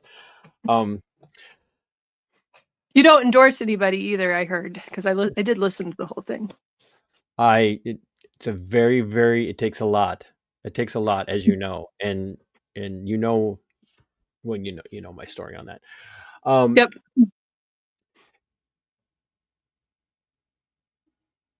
when you have talked to Adam and you have said that he has said some hard things about with all of the backstory, because you and I could do this, we could go on forever, Yeah. and we can't, because I'm starting to get tired too.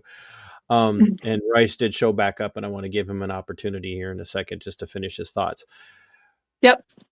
Give me a couple examples of what you've heard Adam say personally that give you pause to say this guy actually might be changing.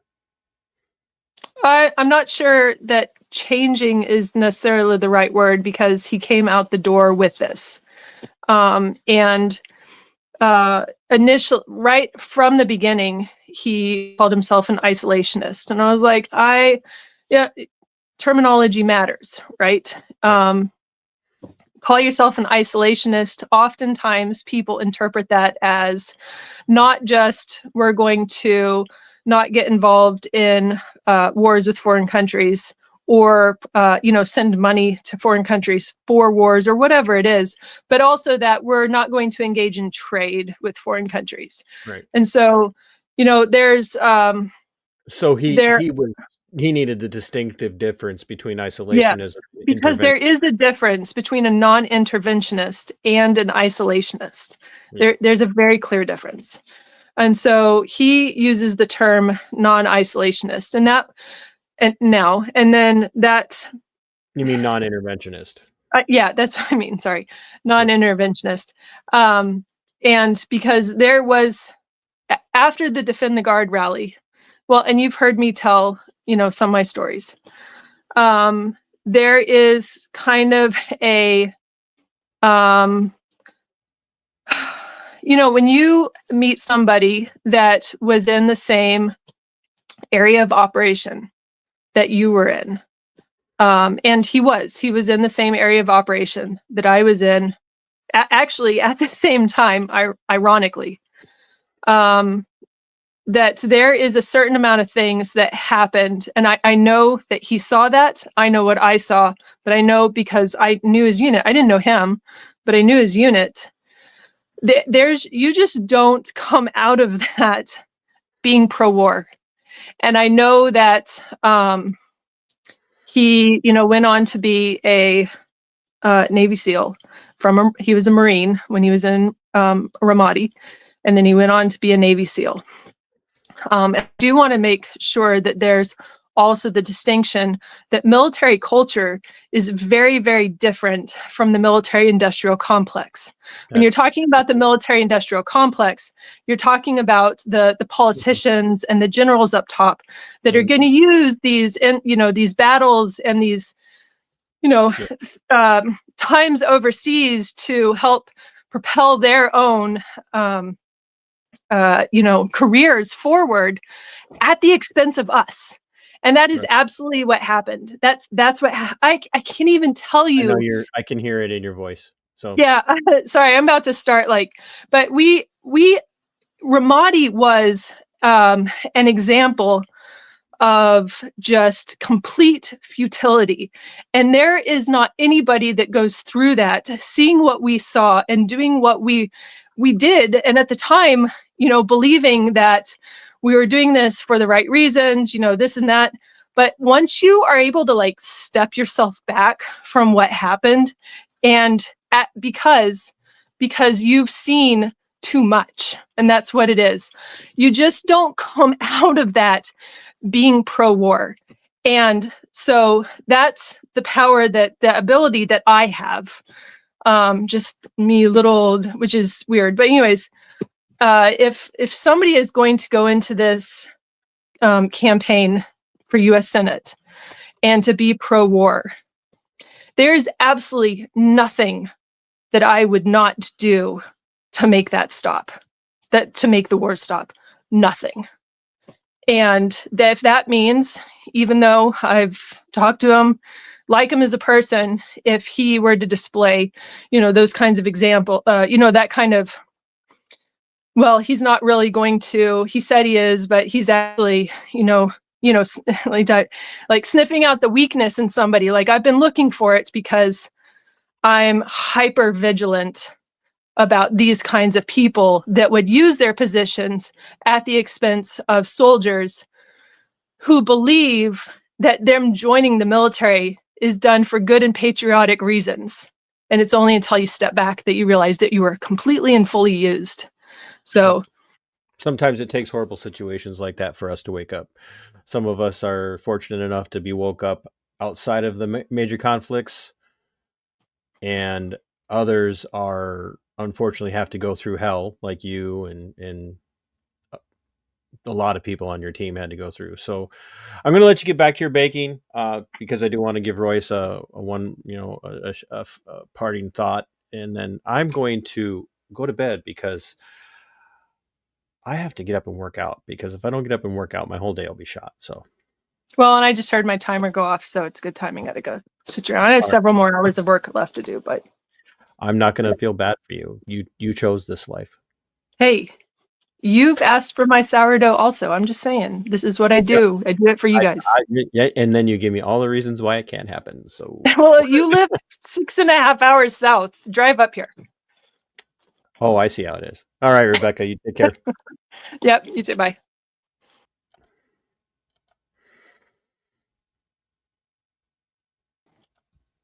Royce, did your phone die? No, I'm here. No, you froze out, you stopped talking, and then you disappeared. And I'm like, uh-oh, I hope he doesn't think I kicked him out. No, I'm here. I'm here. All right. So I'm gonna let you finish your thoughts. So Well, you were have any more than that? I think I probably represented my views on the thing as well as I can. I'll say in response to this what Rebecca said is there are a lot of people who come out of what went down over the course of the two forever wars we just had in the Middle East, and a lot of other clandestine and classified operations that went on around the world that are still pro-war. That's not true. And even more so, I don't have to judge Adam Schwarzy. Again, I just want to say this. I don't know Adam Schwarzy that well. I know he committed and gave permission for somebody to use his name on a Nikki Haley congressional leader team, a document, and he said Aston admitted that he gave permission. And no, I mean, he said he knew. It'd be one thing if he was like, "Hey, I didn't give them permission to do this." That's one thing, but he knew what he was doing, and Nikki Haley's not somebody who's like unknown who she is and what her position. She's definitely pro-war. So, I mean, if you're not anti-war enough to not associate with the people who are the most pro-war on the whole political playing field, I gotta, I'm just kind of like calling bullshit on that. But furthermore, it's not even about Adam personally. It's about who's supporting him. It's about who's supporting them and why they're supporting them. When I see an Alex Plekish, whisper around the party that Adam Schwarzy is the guy. When I see a lot of the Nikki Haley supporters throughout the party say that Adam Schwarzy is the guy. When I see the Tom Emmers of the world, quietly try to push Adam Schwarzy forward. When I see Adam say that he has a close relationship with he who is definitely, kind of close to or in the same cohort with the Steve Daines of the world, and Steve Daines and Thune, and they're all Mitch McConnell guys, and they're all pro-war guys, so it's like, if he's having this epiphany that the pro-war thing is something that, we need to fight against, it certainly doesn't show in his affiliation. And all I would ask people is, if my tacit affiliation with Black Lives Matter by actually going into the city and decrying them is a disqualifier, then why wouldn't Adam Schwarzy be with a bunch of other neocons? No, I think that's a fair question. I absolutely think that's a fair question, and I'll tell you, same thing. When you tell me you weren't BLM, I take you at your word.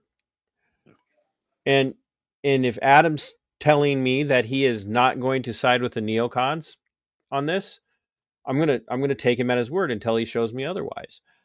He's said that the Haley thing is out there and he needs to do better.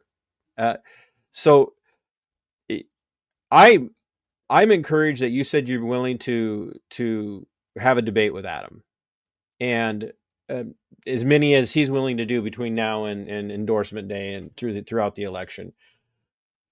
Yeah, that'd be great. If it comes down to it, if the GOP chooses to endorse Adam over you, will you push it to a primary? Of course. I mean, just on principle, I got to do that. No. Hey, I'm not a big fan of, well, I'm going to abide by the endorsement. I'm not one of those guys. I'm like, if you really believe you're that much different than the other guy, then maybe the endorsement process is not even the way to go, because we see oftentimes endorsements are spurious at best, depending on who's in charge of the party. So here's my thought process on it. They ran a primary against me, and part of the reason why I turned around and ran again isn't only because Tina Smith is weaker than Klobuchar. Now I think Angie Craig is even weaker than Tina Smith. The reason, I mean, do we really need another lesbian senator? I don't think so. And it's not that I care if she's a lesbian or not. It's just, are we in question about how she's going to come down on some of these cultural wedge issue votes? Not at all. I mean, come on, it's obvious. But I think she's weak. I think they're weak. But again, this is the best shot that Minnesota has right now. Yeah, but again, it's not going to happen without CD4 and CD5, and we all know that. That's not even a question. And my point is, they primaried me. They you know, what does it say? All's fair in politics and war. What does it say? Well, and the reason, part of again, what I was saying is part of the reason why I decided to run right back. I could have waited. I could have waited until I could have ran. You know, there was a lot of options, is what I'm saying. I ran it back because I didn't want the Minnesota Republican Party. Let's forget about the voters that voted for me in the primary and the 1.3 that ended up voting for me in the general. I didn't want the Minnesota Republican delegates to have the chance to have leadership turn over and let them try and cleanse the history of what they did with the last endorsement.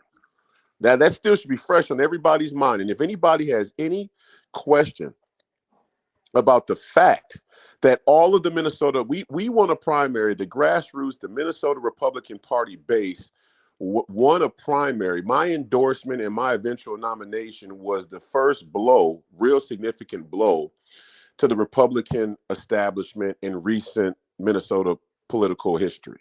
Like the real significant. It's not on my doing. I just happen to be there when it all came together. But it is an example of that, because we didn't just beat David Hahn and Ukraine Joe Frazier. We beat Pawlenty and Norm Coleman and Kendall Qualls and Michelle Benson and Paul Gazelka and all of these other individuals from the Republican Party establishment that sided with Joe Frazier. And then they even sided with Joe Frazier after I won the nomination. What does it say that 4 sitting Republican Congress members wouldn't endorse a fellow Republican against a radical leftist like Amy Klobuchar? Well, it says what I've said about the GOP in Minnesota, especially for a very long time. And guess what? All of those people hate my guts. They don't want me anywhere. They are praying. They are praying that an Adam Schwarzy can pull this off somehow. And if they think for a moment that he can't, why do you think they're going to get Willie Burton, my family friend, my childhood family friend?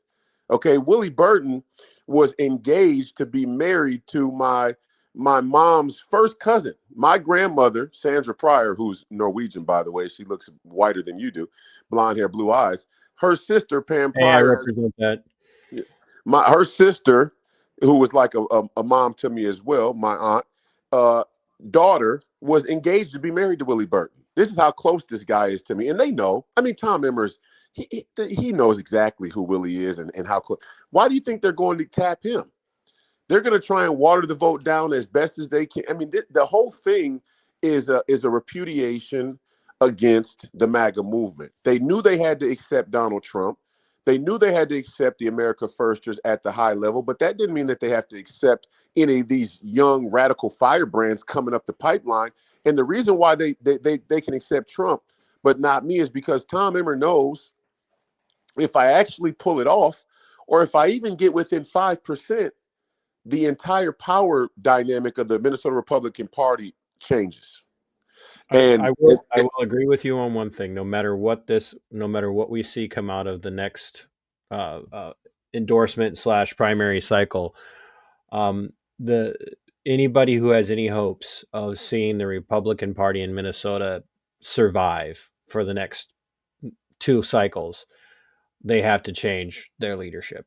They absolutely have to change their leadership. come on, these four people, and even Finstad and Stauber. Stauber, he's as uniparty as it gets. I can't stand Stauber. He's just, but Finney, he's the junior guy on the deal, right? He's kind of he has to follow along. I think Finney's probably a little less uniparty than the other 4, but he can't. You're more generous than I am. Well, I don't think that he really is in a position to play. I don't think he thinks he's in a position to play hardball. And maybe he knows more than I do about the insider piece of it, where, maybe there's something real there where he can't. I don't come from that. There's nothing these people have on me. That's why I called Tom Emmer a scumbag to his face, because I'm not with you, dude. I don't know you. I don't want to know you. I don't care how much power you think you have. I don't care what kind of lawfare or political, weight you can try and throw at me. None of that stuff scares me. And that is why I'm the most dangerous one in the field. Adam Swarzy doesn't represent that. He don't represent a real fear from a guy like Tom Emmer. Tom Emmer likes the idea of Adam Swarzy. And Tom Emmer's supporting Adam Swarzy. Behind the scenes right now, the whisper is Adam Swarzy is Tom Emmer's guy. Just like Kendall Qualls is Tom Emmer's guy. And the bad part about it is, there are a lot of. This is why I went after the Rocks and Cows, and you kind of criticized me for this, and I said, the Rocks and Cows page, to say that Tom Emmer is going after illegal Somalian. Are you kidding me? Tom Emmer loves him some illegal. Are you kidding me? I mean, in what world and this is an even bigger problem, and I'll say this, and this is my last thought. God loves rural Minnesota. I really do think it's God's country, and I have a lot of agreement with them on a lot of issues. I never have a problem or a single feeling or hint of racism that all these weird liberals talk about in rural Minnesota or rural America, and I go all across the country. I will say this. The last real obstacle that the America First movement has to face is the agricultural culture, the big ag culture of this country. Because for some reason, the rural Minnesota still believes that a Tom Emmer is a real dude, and even furthermore and even worse, that the Farm Bill legislation and big ag isn't squeezing them out. They're squeezing rural farmers out the same way they're doing small business owners and putting people on subsidies of the welfare state in the cities. The only difference is they're making them work for it. They're actually slaving them out for it. So, I mean, those are the things you're not even supposed to say. Like, why would the Farm Bureau not endorse me, but endorse Amy Klobuchar? Oh, well, yeah, with Farm Bureau is a different beast altogether. So, well, I understand it, but I'm just saying these are the things that you're not supposed to be able to say that we have to say. I mean, we absolutely have to say the farmers are, when I said it, the farmers are coming, it's not hyperbolic. The farmers are, the onus is on the farmers of this country just as much as it's on the single Black women. And if single Black women don't understand that they're being used and the farmers don't understand it, then hey, maybe we lose, and maybe we lose the republic. And that, we have to become comfortable with the idea that that's a very real possibility now. But we can't, under no circumstances can we tiptoe around it. I got to be able to walk straight up to the farmers and say, you think these farm bill subsidies are, no, this is the same debt trap, welfare trap that they're doing on Black women down in North Minneapolis. And they might not like that. And hey, that's fine with me. That's why I am who I am. So. Well, Royce, once again, props for doing this tonight. I know that I'm a minuscule platform compared to, you and many others, and especially the circles that you run in. And I appreciate your transparency and your willingness to have the conversation. and I will reach out to the people I know that are working with Adam to see if we can get something set up well before. I can't promise anything. Obviously, I don't speak for either of you in this situation, but we have you saying you'll do it, and I will see if Adam's people can convince him to do it. I think it would be beneficial for both of you, if not helpful to both sides. So of the equation. So Thank you, man. I appreciate it. Godspeed to you, man. I really do appreciate you taking the time, and I, like I said, I really, really, I hate when I say something about someone in haste and don't ever get the opportunity to apologize for it. And that's why I wanted to make a point of apologizing for calling you a coward. So, I'm humbled by the fact that you made the time despite our disagreements. So It's all good, man. We'll have a whiskey about it one day. All right. I would. Oh, I don't. I know you. I know you know where the good whiskey is. Hey, every man needs to enjoy a nice whiskey from now and then. I'm a very avid non-drug user, and I rarely do the alcohol. But because of our adversarial interactions, sometimes you need to break out a whiskey and say, hey, bygones be bygones. But I will be more than happy to sit down over a pour with you sometime if it ever presents itself. There we go. All right, my man. Godspeed.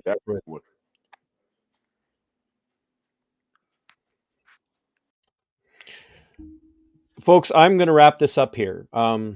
Couple of quick things. Please check out the stories I've been doing about the Mosted family and Trooper Ryan Moser and the injustice that's happening. Ryan Moser is going to get away with his crimes against the people of Minnesota, in particular Blake Mosted, Braxton Mosted, and Dale Braun, and the lasting impact that he's done there. So please check out those stories. Help me advocate for justice for Blake. And if you have it in your heart, I will try to remember to put a link to the video,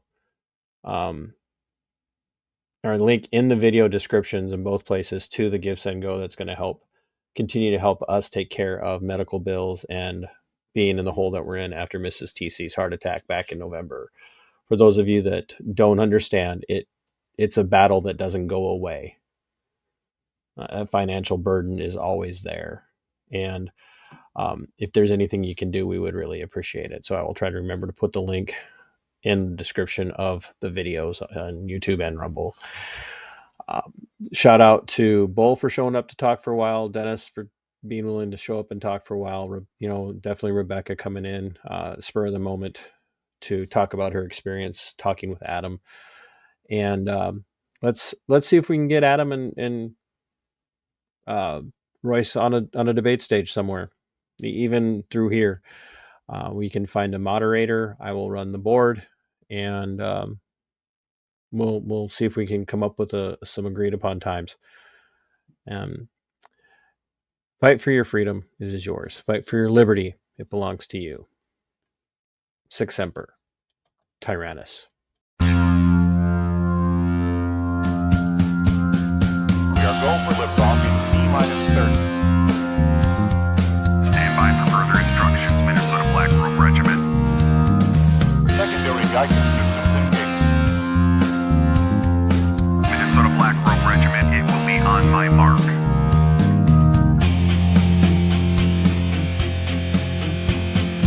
All systems are a go. All systems are a go. Minnesota Black Robe Regiment, you are over the target. You are authorized to fire at will.